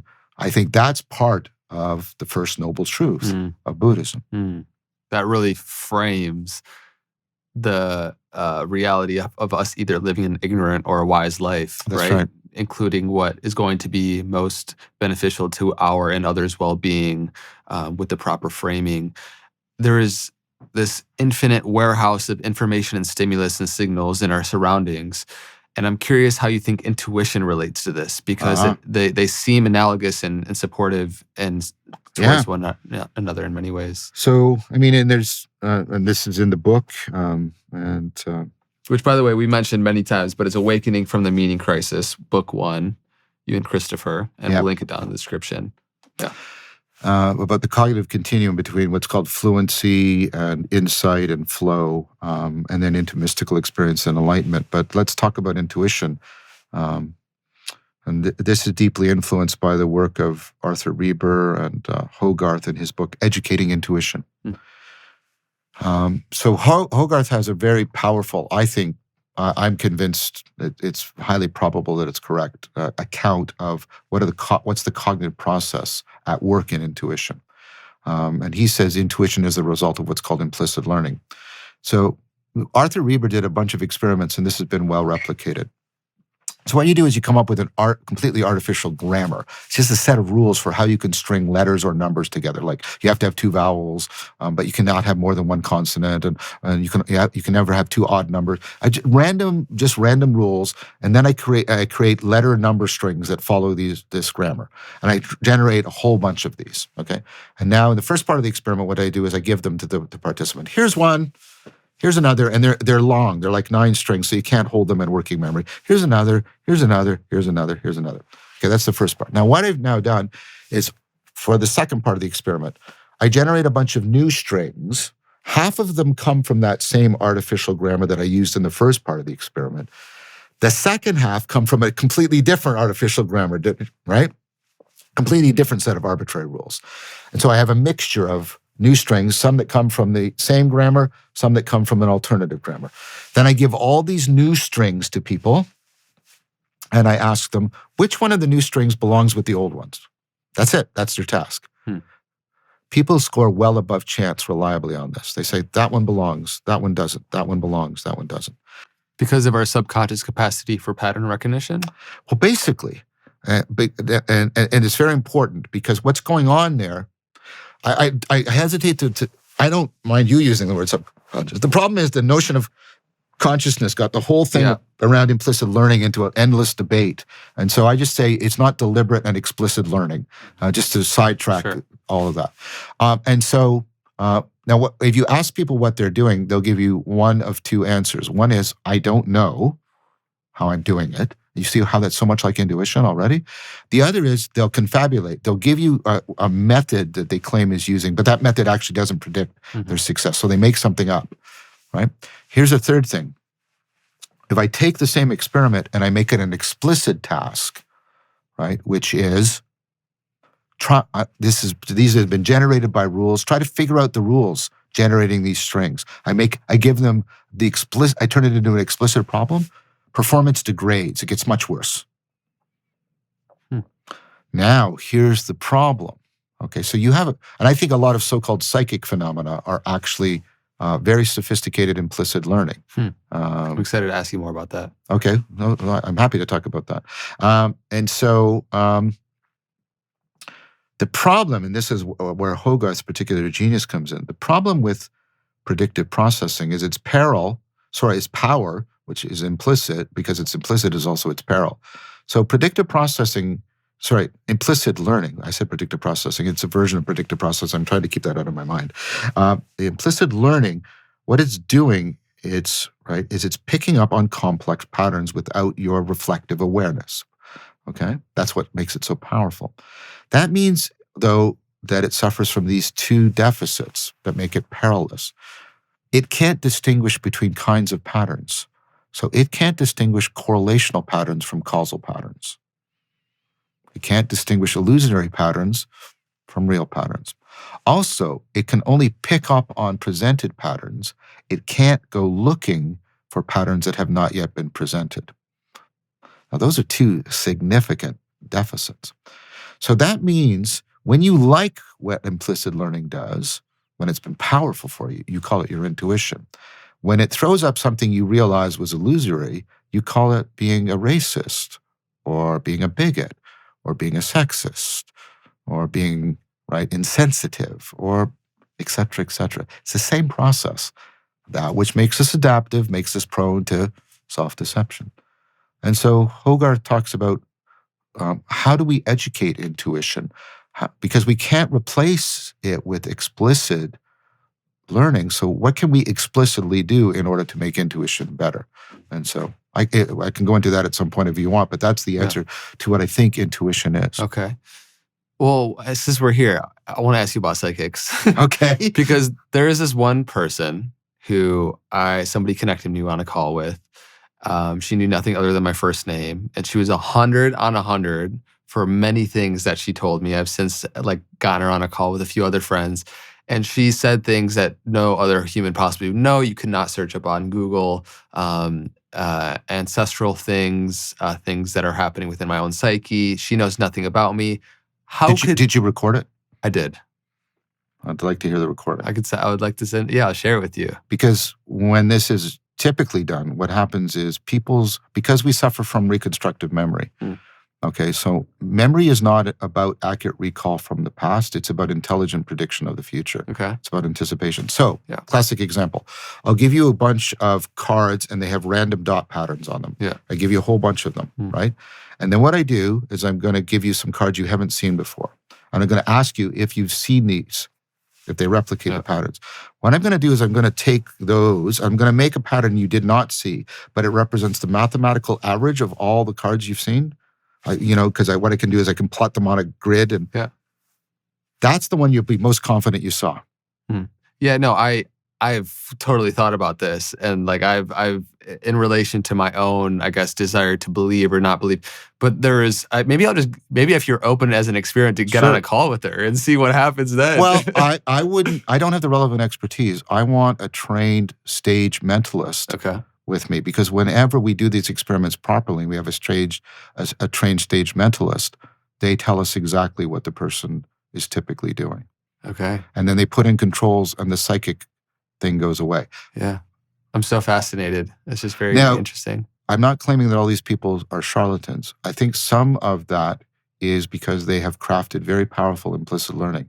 You actually, and I, by the way, and we now know this because the LLMs can take stuff, patterns in our speech, and make powerful predictions about our ancestry and our connections. That data is there. But it would be like giving no data to an LLM to start with. But how long were you talking to her? None. I said nothing. She just knew my first name. And she just started telling you stuff. It was pretty. Listen, I'm a very skeptical person. I don't believe stuff. I don't want to bully your phenomenology or your memory. Yeah. All I know is that reliably, when this is put into a test situation, It goes away. Maybe in between, if we do another conversation, we'll try to set something up with a mentalist and really try to poke at this, because I'm intrigued by it. I'm baffled by it, and I'm also trying to poke holes in it logically always. And your knowledge of what is available about you is also how did the call get set up, for example? Somebody recommended her because they thought that it would be interesting for me, and I was like, I mean, people ask me this stuff all the time. I'm like, yeah, all right, fine. She's like 100 out of 100, so spot on. So she knew nothing other than my first name. Because when I've done this with people, and I've asked them to record, and they said 100, 100, and then we went back and listened to the tape. And I was able to say, well, was that right? Oh, I forgot about that. And okay. Well, we can put this aside. Maybe we'll explore outside of this call. I hope you understand that I'm not saying that I think you're false. I'm trying to be agnostic. No, I do exactly what you're trying to do with me as well, which is just like poke holes into, into all of this. Because of what we've been saying. I know our proclivity for confirmation bias, Absolutely. And I know our proclivity for relevance realization and for ignoring and for not finding salient and for not remembering. And I also know tremendous capacity that people have for implicit learning and picking up on very, very complex patterns. There's been some famous experimental work on so-called psychic abilities that showed that what was actually going on was very powerful implicit learning. There was the notion of Sheldrake of the feeling of being stared at. Yeah. And, you would have people come into a room and you put plugs in their ears and everything. And then randomly people would come in and stare at them, and the people would report if I'm being stared at or not. And people were scoring well above chance. And they went, oh, wow, that's really powerful. Well, then when they tried to replicate it, it's two different things. What they did is they changed one variable. In the initial experiment, they were giving people feedback. They were giving the participants. They were saying, "Yeah, you got that right. There was somebody." No, you weren't. And you say, "Well, that doesn't matter because people are being introduced randomly." Human beings can't generate random patterns. It was actually a very complicated pattern that they were repeating, like a pattern sequence of how they were introducing people in the room. And people were picking up implicitly on that pattern, and they were making accurate predictions of when somebody was in the room. Because if when you remove the feedback, their performance fell to absolute chance. Now, nobody's doing fraud there. Do you see what I mean? Yeah. Powerful implicit learning. What does it mean to increase cognitive agency? I think what it would mean is to move through two steps. One is to move from intelligence, and these aren't ladders. You don't leave the one behind, right? To move from intelligence to rationality. Intelligence is, your measure of general intelligence is only very weakly predictive, only weakly correlated with measures of your general rationality. Okay. And then to move from rationality to wisdom. So rationality doesn't primarily mean being logical, even though we use logic as a synonym for rational. Look, if I tried to make you logical, what would you need to do? You'd need to work according to standards of completeness and formality and certainty. So I want you to logically investigate all the information in the room.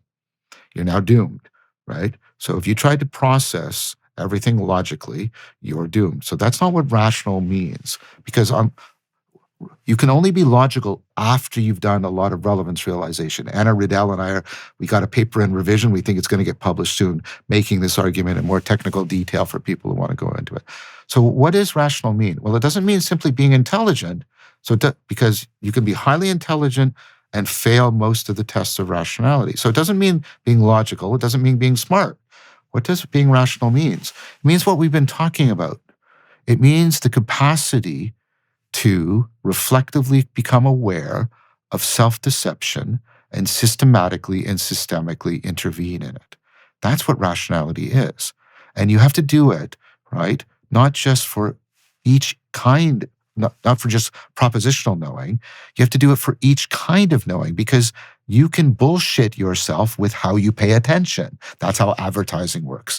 You can bullshit yourself by taking the wrong role. I suffer from this, especially like when I've gone on like this and I've been in this mode, John Vervaeke scientist mode, and I go home and Sarah has to say, John, John, you're not scientist anymore. It's me, Sarah. Get back into the right, like, take on the right agency, take on the right, like we, right? So think about rationality is I use my intelligence so that I systematically, many domains in the world, and systemically, many levels, overcome self-deception.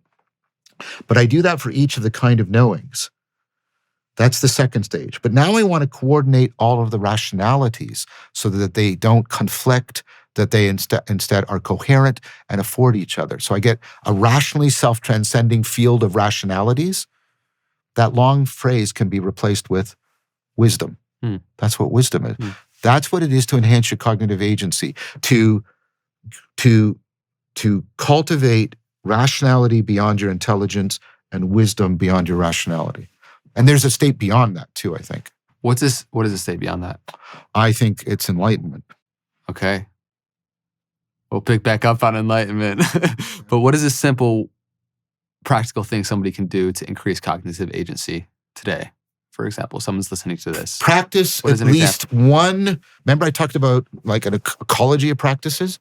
Practice at least these two things, okay? You have two things that are in opponent processing. Opponent processing is they're working together to make you adaptive, but they're doing opposite things. So one is you are within a frame and you're very carefully moving step by step through an inferential argument, okay? What we typically call reasoning, although that's a bit of a mistake, okay? So let's call that inference to make it clear. Then you have a different thing, which is, no, that's entirely the wrong frame. I need to break out of it. We've already talked about that. That's insight. Now they work differently. So if you let your insight machinery work inside the inference frame, you can get into trouble. So here's a pond. There's a lily pad on it. Every day, the number of lily pads doubles. On day 20, the pond is filled. On what day was it half filled with lily pads? I mean, it's not 10, right? But you want to say 10, don't you? You want to. It's probably... So there's a part of you... With the compounding effect, I don't know, it's probably somewhere... It's 19. It's the day before. Oh, yeah. The day before is... Yeah, duh. Yeah. Duh. See, there's... Right. So it's the day before, okay? Now, notice what happens. You've got, let's call Bob the insight guy. He's trying to jump to a conclusion because that's what insight is. Yeah. You're jumping, right? You're breaking a frame and jumping to a new way, right? And when you like it, it's insight. When you don't like it, it's jumping to a conclusion. So you need a practice that constrains that machinery while you're inside inference. This is called active open-mindedness. You try to look for biases, you try to look for jumping, and you try and really constrain it. But sometimes you need an insight because what's going wrong isn't the inference. What's going wrong is the framing. Now what you need to do is you need to shut off all of that inferential machinery. You need to shut it off and make that kind of jumping or leaping, as it's sometimes called, because an insight is a cognitive leap. You need to make that more available. That's a mindfulness practice. Mindfulness practices are shutting off the inferential machinery to enhance the insight. But you also need rational reflective practices, active open-mindedness, that quiet the insight machinery, so the inferential machinery. And you don't want to maximize either one because both can lead you into trouble. You want to be practicing both so they're like an ecology. They're constantly acting like a dynamic check and balance on each other. Yeah. That's one example. Yeah, so the practical application of trying to reason your way through something in life and you keep hitting a dead end or whatever, to slow down and have a mindfulness practice that allows you to create more space to come from a different frame in a way. Right, but don't over-rely on your insight and your intuition when the context requires an appropriate, careful, step-by-step. So, like when I'm writing a paper, of course, I want insight to go into the generation of the framing of it, but I want to be very, very careful when I'm making my inferential steps, when I'm actually doing the scientific argument. As it relates to IQ. Yes. So, I feel like people will think something is profound to the degree it touches the upper boundary of their intelligence, right? And so, or would you agree? No. Okay, please push back on it. Because I've actually developed and been publishing a theory of what profundity actually is. And so do you want to go through that? Yeah. Maybe profoundness actually isn't the right word. But go ahead. So profundity is, it's part of how we sense that things are real. And real is a comparative. Real isn't like red. Real is like tall. Something is real in more real or less real than something else. So for example, you think the dream is real while you're in it, but then you wake up and you move to a bigger frame. And from that bigger frame, you see the limitations and bias of the dream world, and you say that wasn't real. By the way, that's a metaphor that people use for meaning in life. They want to be connected to something bigger than themselves. Yeah. They don't mean it literally bigger. They want to be in that bigger picture because that has a greater chance of connecting them to reality. Okay, so what people are doing is they're looking for an increase in intelligibility. That means things making more sense. Yeah. Is that okay? Now, one of the things we look for is we look for trustworthiness. We want many independent lines of investigation to lead to the same model. That's why you regard, and even babies do this. If a baby only sees something, the baby's not sure if it's real because it might be a subjective illusion, yes? But if the baby can see it and hear it and touch it, the baby treats it as real because the chance that each one of those channels is going through the same subjective illusion is much smaller. So you decrease the probability of subjective illusion by having many converging things come in. So that's why we want independent lines of evidence that lead to something that makes sense for us. It's got to be coherent. It has to, like we talked about coherence, it has to not be absurd. It has to work.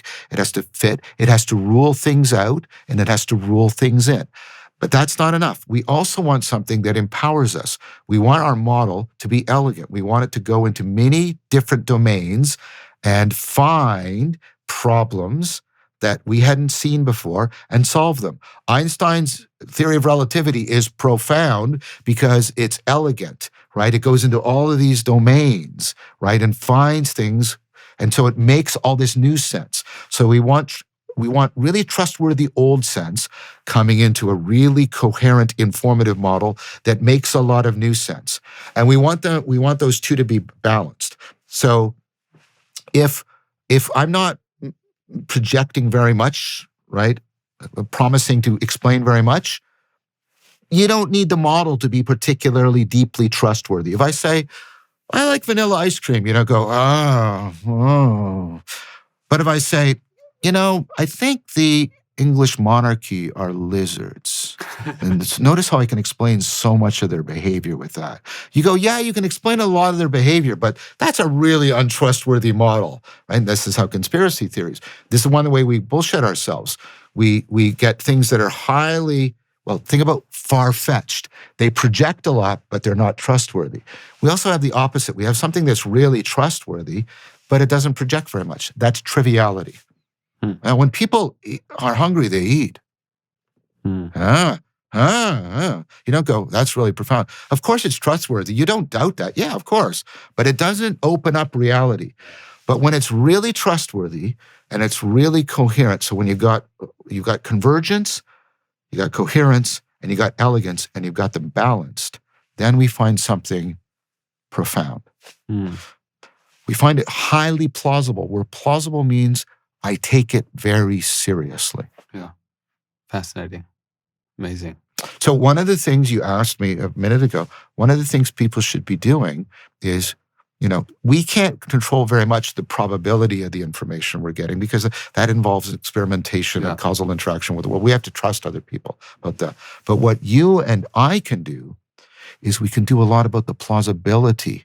What should we take seriously? Well, ask yourself, and really check for confirmation bias, how many independent lines of evidence and argument have converged on this? How coherent? How clearly is it vague or is it coherent? Does it rule things out? Does it rule things in? And how elegant? How much does it promise to open up and generate new understanding for me? Then take it seriously. That's some recommendation to give to your listeners. Practice plausibility more and more. And the more you get better at it, the more you will bump into something that's profound. Hmm. That's really important asterisk there. Yeah. How much is IQ in your understanding a predictor of success in life versus fulfillment in life? Is there a correlation? Oh, that's a brilliant question. So I think IQ is largely a measure of anticipatory relevance realization. And therefore, I think it is massively predictive of your ability to learn and solve problems. If I have to get one measure from you, I want G, because G is going to tell me how long you're going to live, how well you're going to do in your job, how well you're going to do in your relationships, how well you're going to do in your educational projects. Which would be an IQ from some sort of reliable test that people... Oh, yeah. Not one of the EarthSats tests that's on the internet. One of the reliable tests, the ones that's been well Which vetted. you're kind of like, is that just very predominantly genetic and like you're born with? So it's G by E. So your IQ, although it's not very malleable, perhaps long-term meditation altering working memory in your salience landscape can nudge G a bit. I think that's not, it's not a consensus. I'm not even convinced, but I take it seriously. Okay. But that doesn't mean you're just genetically determined.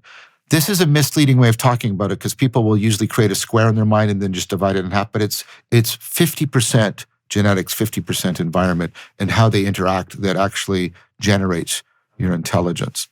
But what's more important about you, because your intelligence is not very malleable, very changeable. If I had to, a better measure I want, and Stanovich has talked about this, a colleague of mine from the University of Toronto, in what intelligence test mix. I want actually measures of your rationality and your wisdom, because unlike your intelligence, rationality and wisdom are very malleable. How do you measure wisdom? So you can measure rationality, and then what you want to do is you want to try and measure all the rationalities and all the different kinds of knowing and relative trade-offs between measures of insight and measures of inference. And then you have we have validated wisdom scales, and they're still all in progress. They're much better than nothing, but they're not at the level of psychometric level that we have for G. We have some measures of rationality that are approaching the validity like that are for measures of G. And rationality is ultimately much more important a measure from you. And I think we will eventually get the wisdom measures. They're already better than nothing. They're better than people's just intuitive judgments. But hopefully we'll get them up to that level. That's part of what my work hopefully contributes towards. And those measures are very, very powerful. The measures of rationality are very, very powerful for predicting what you asked me above and beyond success, well-being. Yeah. Because rationality and meaning in life, which I think goes where we're starting to blend into wisdom, are much more predictive of well-being, or at least eudaimonia, or a life well lived, than your measures of intelligence. What have you learned from the Buddhist understanding and psychology for the cultivation of wisdom in one's life? What is the predominant overarching theme that you see there? All of what I said to you about the centrality, importance of non-propositional knowing, and the need to bring about an 8-spoked wheel, an ecology of practices that can transform the non-propositional in order to fundamentally alter my connectedness to real and see through illusion and self-deception. All of that was, it was originally inspired by Socrates and Plato, but it was educated through Buddhism. But then I came back to find the Neoplatonic tradition, and I've got it further educated within the Western philosophical tradition. You mentioned pointing to something beyond what we were speaking to earlier about enlightenment. Yes. What is enlightenment in your understanding? So Chris and I argue in the book, and I've got a new paper coming out with Hussein and Daniel called Flowing into Mystical Experience, that there's a cognitive continuum. So you have a domain general heuristic that you use called fluency.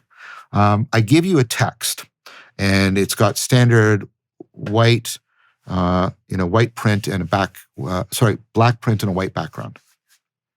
I give you the exact same text, but it's now red-orange. Okay? So the second one's more difficult to read. The content, the propositional content is exactly the same. But you have to manipulate this so people aren't like just directly comparing them right beside each other. But I ask you, which one's more likely to be true? You tell me the one that was black and white rather than one that was red and orange. You find the one that was black and white more beautiful. You make judgments of truth, goodness, and beauty according to how fluently you process the information. So this is called a domain general heuristic because it's not based on what you're processing, it's based on how you're processing. Now, what do we think, what do I think is going on? Because there's controversy over what is fluency, what we argue in the paper. And more people, I think, are coming around to see this is because they used to think it was ease of processing. It's just how easy things are processed. You judge them as more real. That's not right, because I can make something very easy for you to process merely by repeating it, merely by repeating it, merely by repeating it, and you're not going, oh, profound truth. You're going, this is stupid, right? So it's not ease of processing. It's much more like this. It's much more like the relevance realization that is taking a complex, messy, ill-defined world and framing it so that you have a clear, well-defined problem that you can work with, right? So that's called optimal gripping, right? So fluency is measuring the degree to which you're optimal gripping, and your brain is using that as a measure for how real the information is. It's a heuristic, which means, denote free lunch theorem, it's bound to go wrong, but it's a really good heuristic, like all your other adaptive heuristics. It's a really good rule of thumb to use. Now, Tobolensky and Reber, when you have an insight, you actually have a spike in fluency. You have a sudden increase in how fluent your processing is. And that gives you this moment of like this super salience and this flash, and you feel more deeply connected. Yep.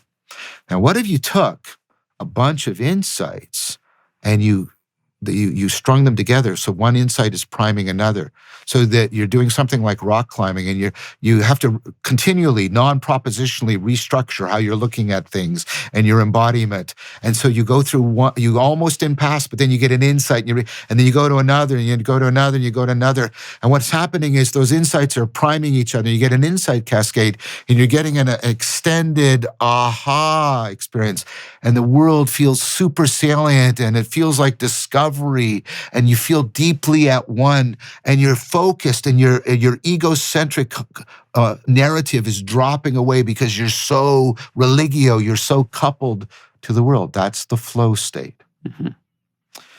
One other thing's happening in the flow state. Remember when I talked about implicit learning and it can go wrong? Yeah. Well, what did Hogarth recommend you do to improve implicit learning? Well, he said you want to explicitly set up the context in which you're doing the implicit learning in order to help you track causal patterns rather than correlational patterns. Well, how do you do that? Well, we know how to do that. That's exactly what an experiment is. An experiment is you set up the environment so you can cleanly distinguish causal patterns from correlational patterns. What do you need in an experiment? You need clear information. Things can't be vague. You need tightly coupled. When I manipulate something, there has to be a tightly coupled response. And failure matters. You have to be able to say, hey, your hypothesis wasn't confirmed. Okay, so clear information, tightly coupled, failure matters. What are the conditions Csikszentmihalyi said needed to be the case in information processing in order for you to get into the flow state? You need clear information, it has to be tightly coupled, and failure has to matter. Do you see what flow is? It's not only an insight cascade, it's right, and when your brain's going, "Ooh, that's good, lots of insight." It's also you're cultivating intuitions that are picking up on complex patterns that are also real, and so your brain's going, "Do more of that, do more of both of those, more." That's why Flow is a universal across cultures, genders, socioeconomic status, language groups. People describe flow in detail with near synonymous terms.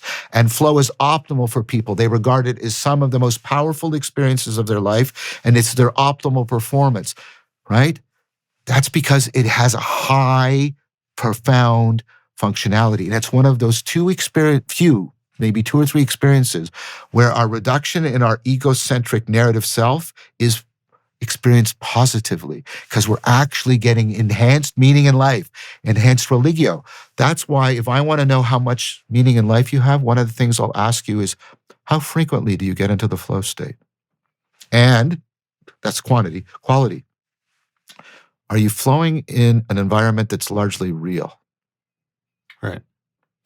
Now, what if flow is dependent on your skills, right? The demands have to just exceed your skills. Like you need a degree of unconscious competency to be able to. Yeah.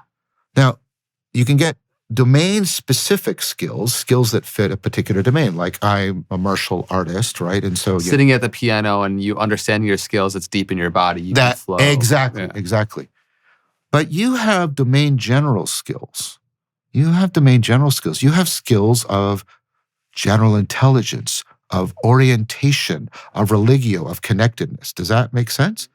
What if you were flowing in those? Yeah, that sounds epic. And Stephen Batchelor has argued, and I've got the great pleasure to meet Stephen, have dinner with him, that in his book on awakening, so Alone with Others, an existential approach to Buddhism, he thought that's what the Buddha had. He had this general flow state rather than a domain-specific flow state. That's not all the enlightenment is. But, okay. But it does make perfect sense when you hear the term enlightenment and you're relating it as you are to the saliency of experience where things are flowing. You get this even more profound sense of at-one-ment, this sense of being deeply coupled. Yeah. You get a massive reduction of egocentrism. You get a massive presencing of reality-centrism. Yeah.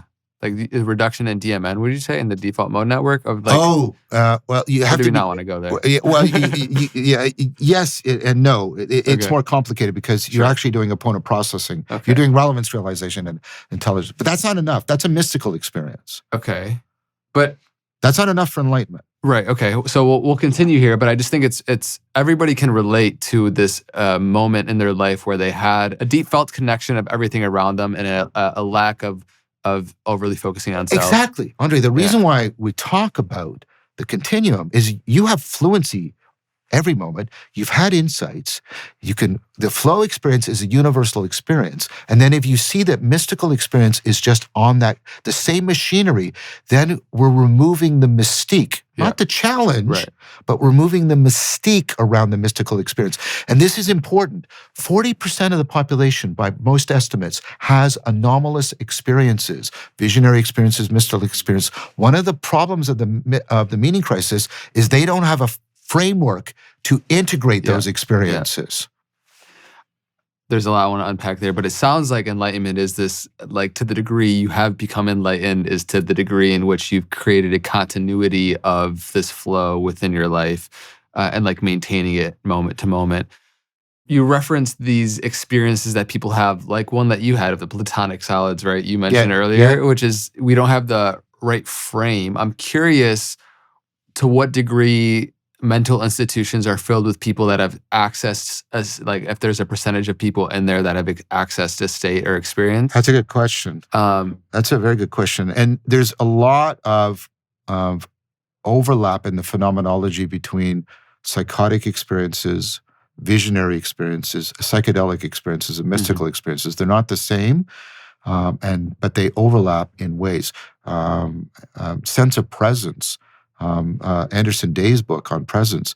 We now realize this is pervasive, and it gets a little bit freaky. And this is a sensed presence. I had one of these when I was in deep meditation. This can happen to people in deep meditation. I was all alone, and it was in the house. I was in a closed room, and I heard my name shouted as if it clears a bell. There was nobody around. Things like that can happen. John Geiger reports this really interesting thing. People were doing rock climbing. And not rock climbing, sorry, something much more challenging, ice climbing. and the two of them, and they fell off. And one of them unfortunately died, and the other one, he was deeply, he went into shock, and so he's laying there, sort of considering that he's going to die, and he got a sensed presence came up to him. He didn't see anything, and it spoke to him, and it said, "Your nose is bleeding," and he said, "So what?" And he said, "Well, the sensed presence said, get up, because your nose is bleeding. There's snow on the ground. You can let the blood drip on the ground, and then you won't walk in circles, and that's how you can find your way out." That's how he found his way out. Whoa. Now, you get really powerful things that are, see how that borders on the visionary.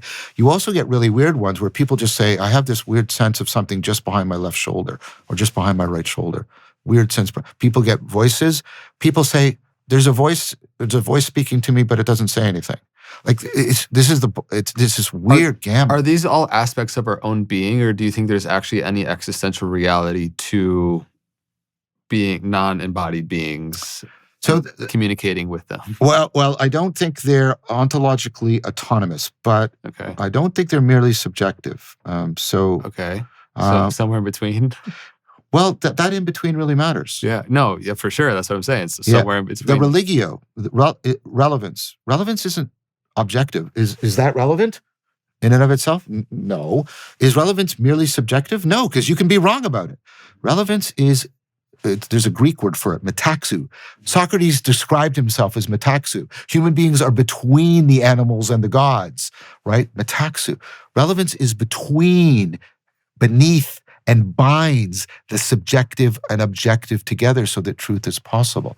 So what we can do, you know how you have a body image, right? And you don't actually, you do a lot of processing through the body image, not through directly interacting with every little aspect of your body. Yeah. It's a very powerful internal image your body makes use of. You probably also have a mind image. There's a term called exapt. Exapt is when you repurpose something, like the tongue has been repurposed for speech. It didn't originally evolve for speech. Lots of organisms have tongue, but they don't. And you are constantly exapting. You take your sensory motor patterns and you exapt them into moving through abstract conceptual space. Ideas are far from each other, close from each other. One is under another and supports another. You use all this language. We're constantly exapting. And what we can do is we can exapt the body image, right? And the body image is, it's transjective in nature. It's not about our physical body. It's about our lived body. It's about how our body is connected to the environment, because it's about our embodied agency. We also have, I think, and this is what Anderson Day seems to be arguing to, we also have a mind image that's not about our mind, but about how our mind is connected. And we can exapt that mind image, and especially under situations of duress, and we can give it an independent perspective so that it can break us out of it can help us break a frame we're locked into. Just like you can play with the body image when you're doing Tai Chi Chuan. Yeah. Did that? Yeah, I mean, it brings up a lot of questions that I want to probe further around the nature of consciousness, the possibility of idealism, all these things. But we did mention there was an aspect of enlightenment that we haven't gotten to yet that I want to make space for. Okay, so first of all, like I said, 40%. A lot of people have mystical experiences and they just can't integrate them, or they dismiss them. So having a mystical experience isn't enough. And so it has to be it first has to be appropriated. It has to be internalized as a transformative experience. You're going to bring about, I talked about this earlier, a systematic change in who you are, so that you get a systemic reconnection to reality that you under. Now, that's still not enough, because I think that state of gnosis, that transformative connectedness that's disclosing deep truths, has to be in service of addressing the perennial problems that beset humanity. Doesn't it inherently do so by the liberation of your own being? Now, that's a really good question. And I don't know can we answer? I mean, in one sense, the track record seems to be pretty good about enlightened beings, but we don't know about all the enlightened beings. sorry, I don't. I'm speaking in the way I shouldn't be speaking, given the argument I'm making. Are there enlightened beings that deign to not do anything about it? And then we have a selective bias. We would only know about the ones that went around trying to help other people. Yeah, I suppose you need to make some sort of metaphysical claims about the nature of consciousness liberated in one being, and if that has sort of value to others outside of. But I think at least practically we should stipulate that what we reverse engineer it and say we're not going to call it enlightenment unless that transformative state is disposed to systematically alleviating suffering, reducing self-deception, and increasing religio for people on a comprehensive and reliable basis. That's what I think enlightenment is. And I think you can regularly see that in the Buddha, and you can see it in Jesus of Nazareth, you can see it in Socrates. What do you think about, I mean, again, this can fall into the dangerous territory of trying to top-down process and propositionally know and Cartesianally split the developmental process of awakening. But I'm curious if you're familiar at all and think there's any validity to things like spiral dynamics or Ken Wilber's map of consciousness in terms of kind of mapping colors to degrees of consciousness and perspectives on life. I'm just curious, is there any way to measure, and if it's useful, our own degree of unenlightenment and enlightenment? So I've talked to Ken once, and he sent me a copy of his book with a really wonderful note about he really likes my work a lot. And I have several of his books, and I've had groups of people from the integral community who formed study groups and followed Awakening for the Meaning Crisis. So I want to be very respectful. But I haven't had an opportunity to study this in depth. I've read some transpersonal psychology, but I was much more interested in the work of people like Michael Washburn and others that had a much more dynamical system approach, whereas Wilber tends to have a structuralist orientation. So I want to just say I have a sense that there's something there because of the interactions I've had, but I'm not in the place to make a good. I don't have any I don't have enough knowledge to make a judgment that I would want to pronounce. Another folk I'm interested if you've connected with. Do you know Charles Eisenstein? Have you chatted with him at all? No. Would love. The name sounds vaguely familiar, though. One book he wrote, which is A More Beautiful World Our Hearts Know Is Possible. But he's an incredible thinker, and I'm just curious. And with the understanding of the context of this whole conversation, what is the vision of a future of the world post-meaning crisis where we've kind of birthed the next version of this paradigm?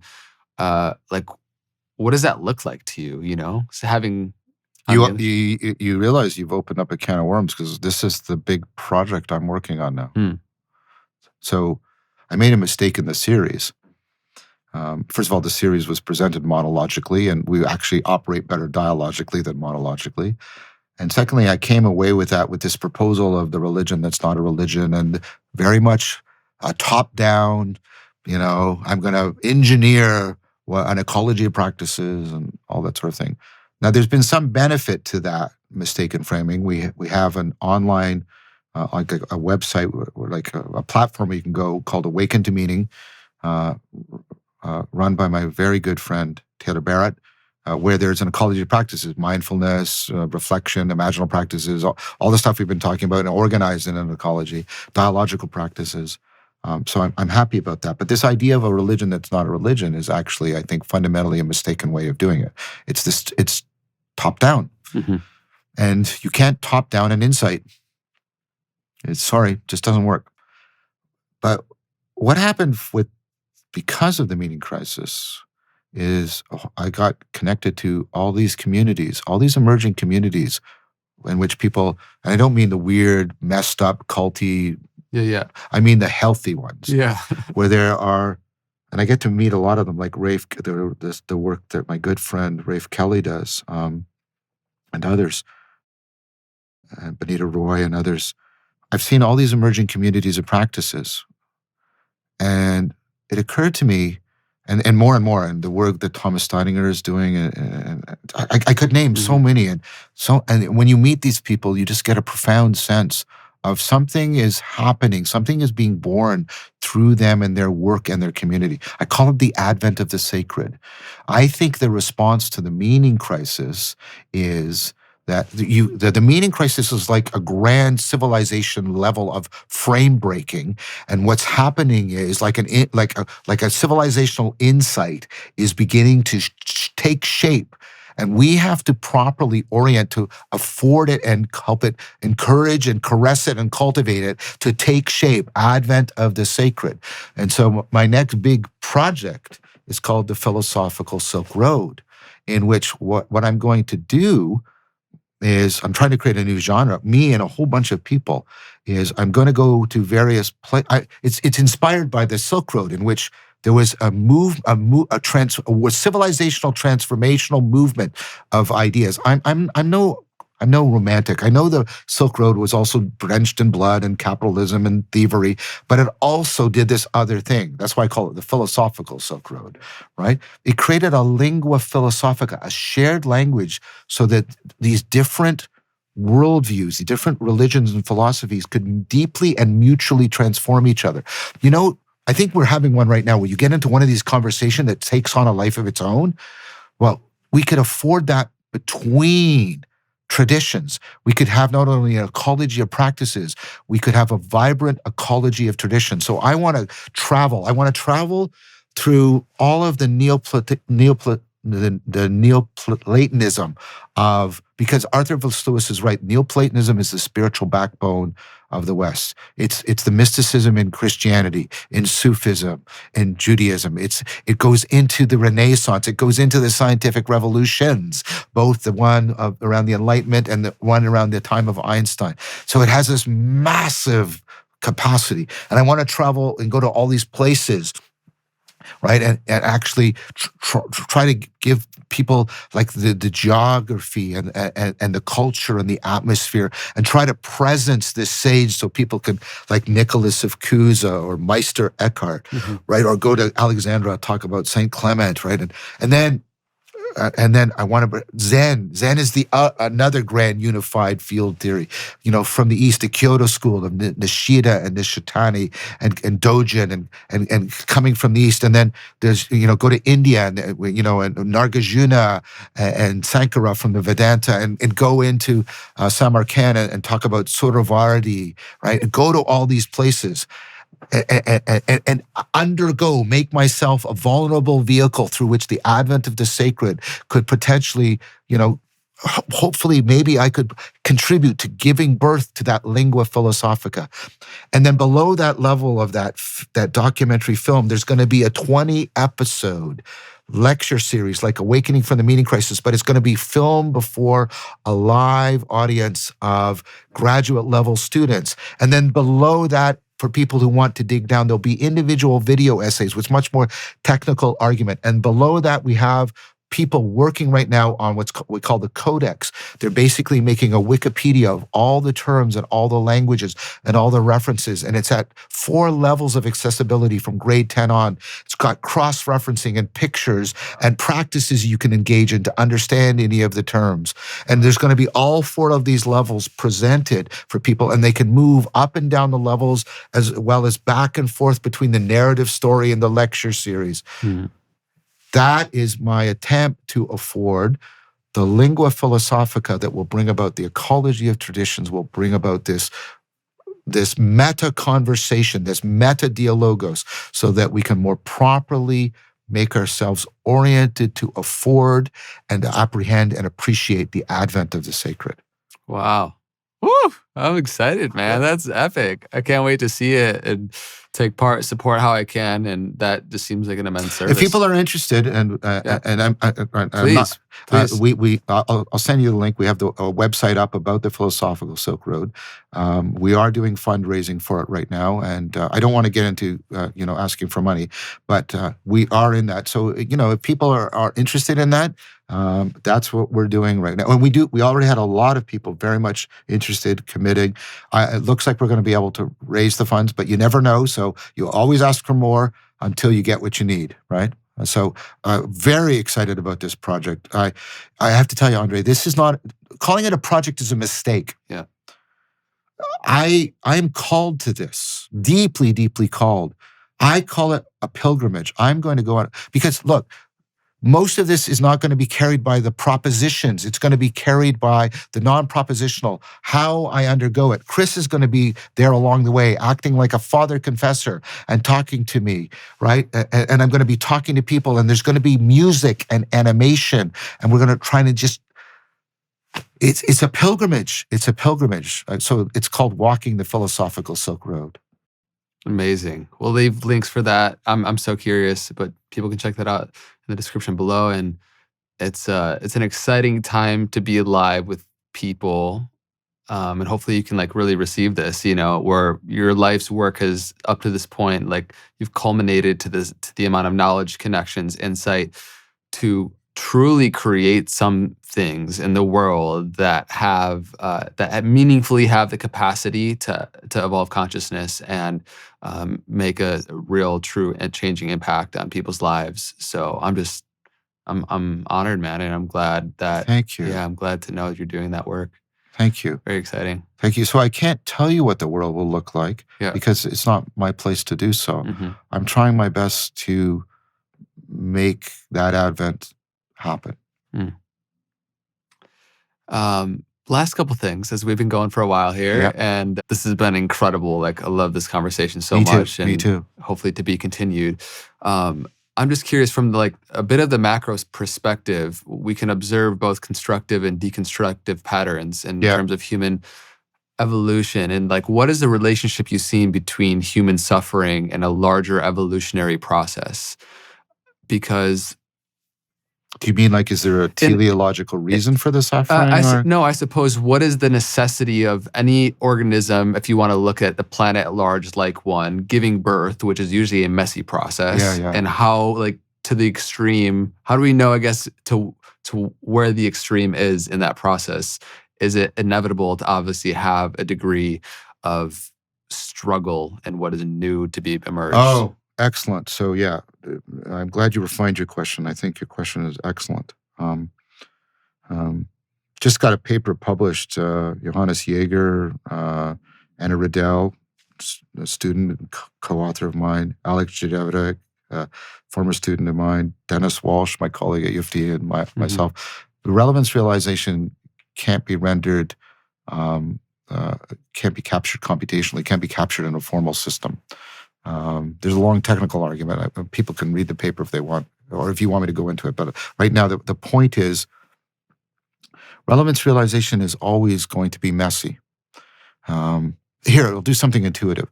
The way we talked about attention, you have a point of processing. I mentioned it earlier. You have the default mode network that's trying to make your mind wander, right?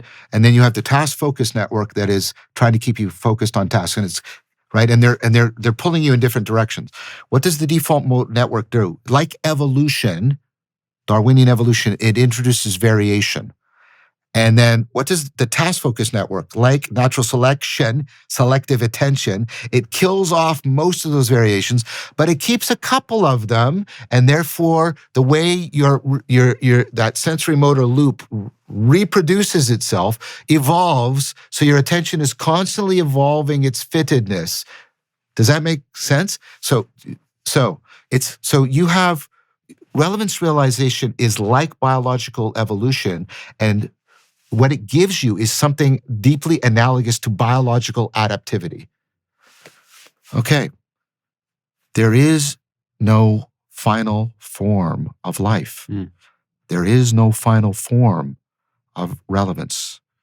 There is no perfection. It's impossible. It doesn't make any sense. Now, I have a suspicion. I'll make an argument, but I want everybody to remember the tentativeness by which I'm talking about the advent of the sacred. Please ask for that.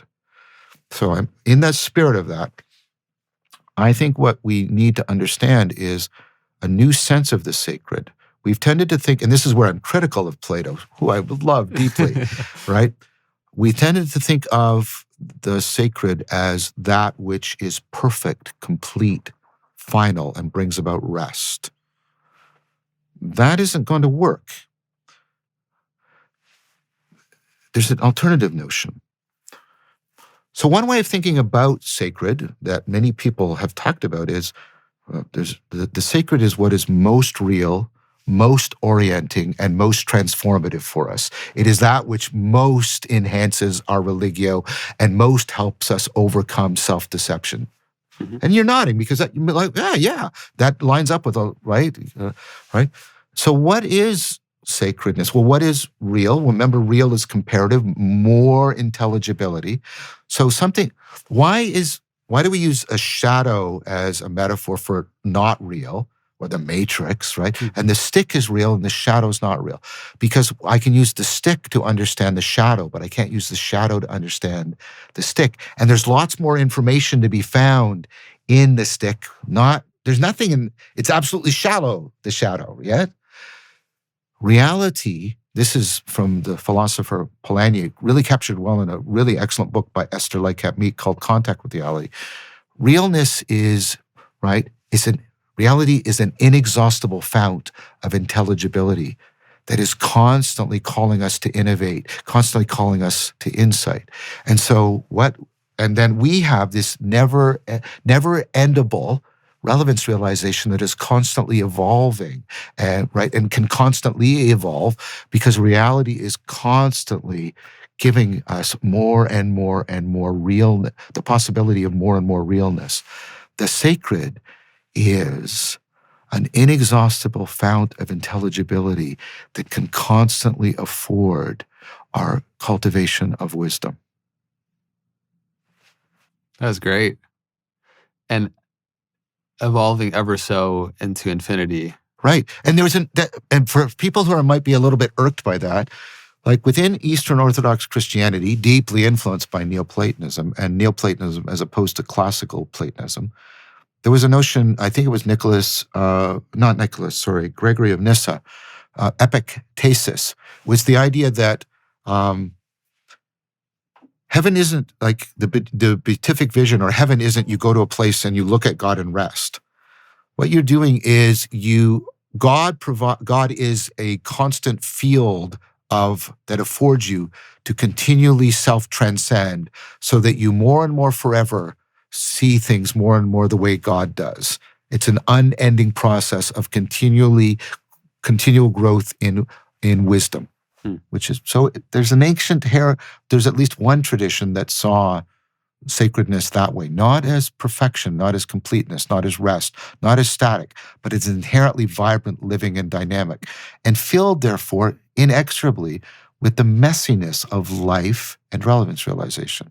So in order to remove suffering, that which makes you intelligently adaptive makes you prone to self-deception. If I had to make you permanently incapable of self-deception, I would have to throttle your adaptivity.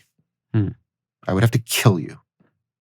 That is the only way to make you perpetually free forever from self-deception. Well. Please don't do that. No, I don't want to. No, I know. I'm playing with you.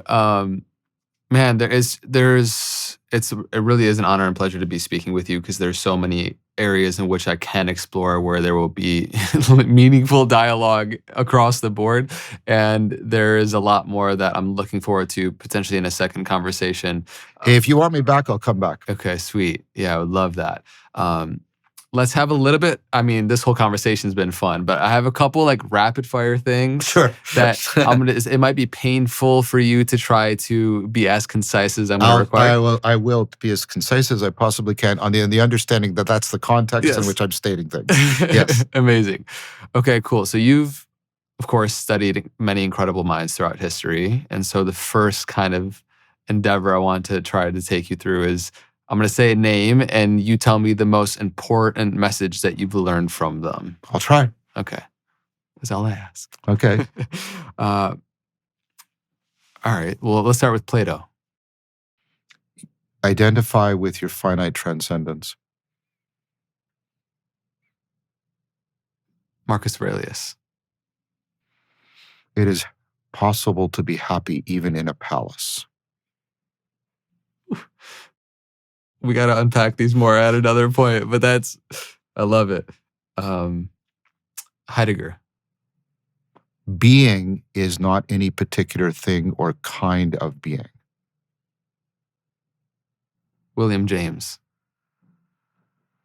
Relevance matters as much as truth. Carl Jung.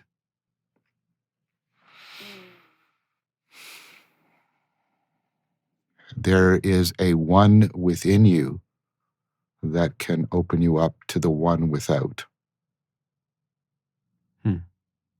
Freud. You are prone to profound self-deception. Aristotle. The world can be made sense of scientifically. Spinoza. I'm teaching a course right now on Einstein and Spinoza's God. All the Cartesian dichotomies can be overcome, and you can find a new way of understanding God and ultimate reality. John Vervaeke. John Vervaeke. What have I most learned from John Vervaeke? What I've most learned from John Vervaeke is capable of very massive amounts of self-deception, but he does have a spark within him. I'm going to scratch that. Right. But don't forget what I just said. It's all there. I'm going to say what my dear and beloved friend Christopher Mastropietro said about me. He said, John Vervaeke is the person he knows who most relentlessly and reliably tries to self-transcend. I aspire to keep that true. Thank you for pulling that one. Because it's important to see ourselves often how others see us too, you know? Yeah. So much amazing things to unpack there. I have some rapid fire questions again to try to be as concise as possible, and then we'll close out. Okay. Fun? All right. What are 3 books you think everyone should read before they die? The Republic, the Gospel of John, and Spinoza's Ethics. What's a common self-help idea about meaning or purpose that's actually making people more lost? Thinking that everything is about purpose.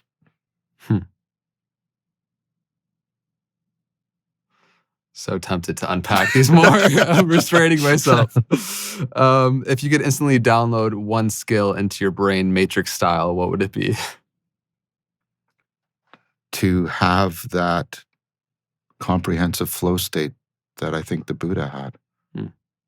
Enlightenment. Well, at least the flow state, yeah. What's one strongly held belief that you had 10 years ago that you no longer do?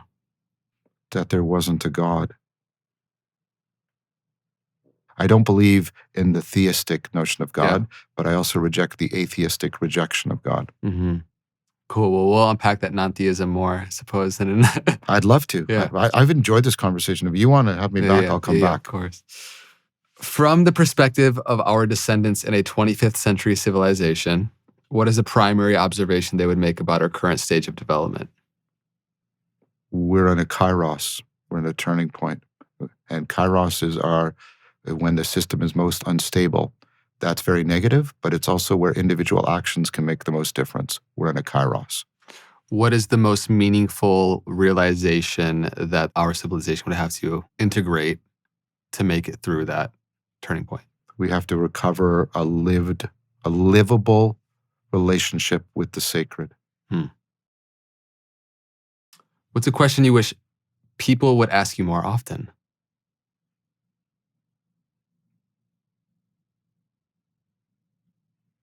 What makes me happy? What does make you happy?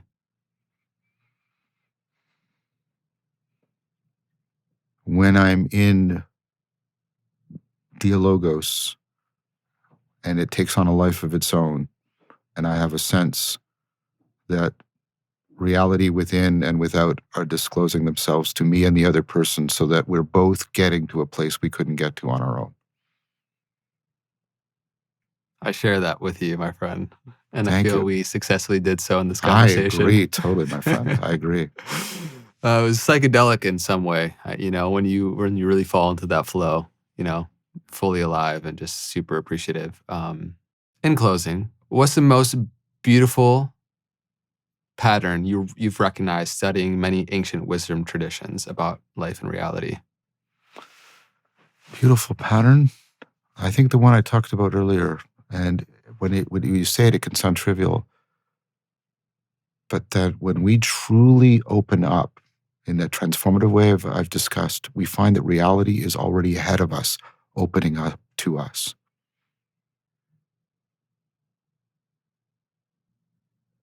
John, thank you so much. It's been a great pleasure. Great pleasure.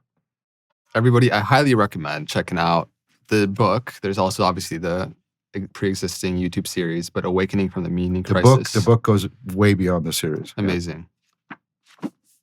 Incredible work. We'll leave links for this down in the description below. Everybody, let us know in what ways this is uniquely meaningful to you. I want to know in which ways this actually impacts your life and matters to you, and how it changes the way in which you move through the world. Again, John, is there any last closing thoughts or anything you want to share before we head out? Like I said, please buy the book and keep your eyes open, everyone, for the philosophical Silk Road. Amazing. Incredible. Everybody, thank you. Until next time, be well. Take care.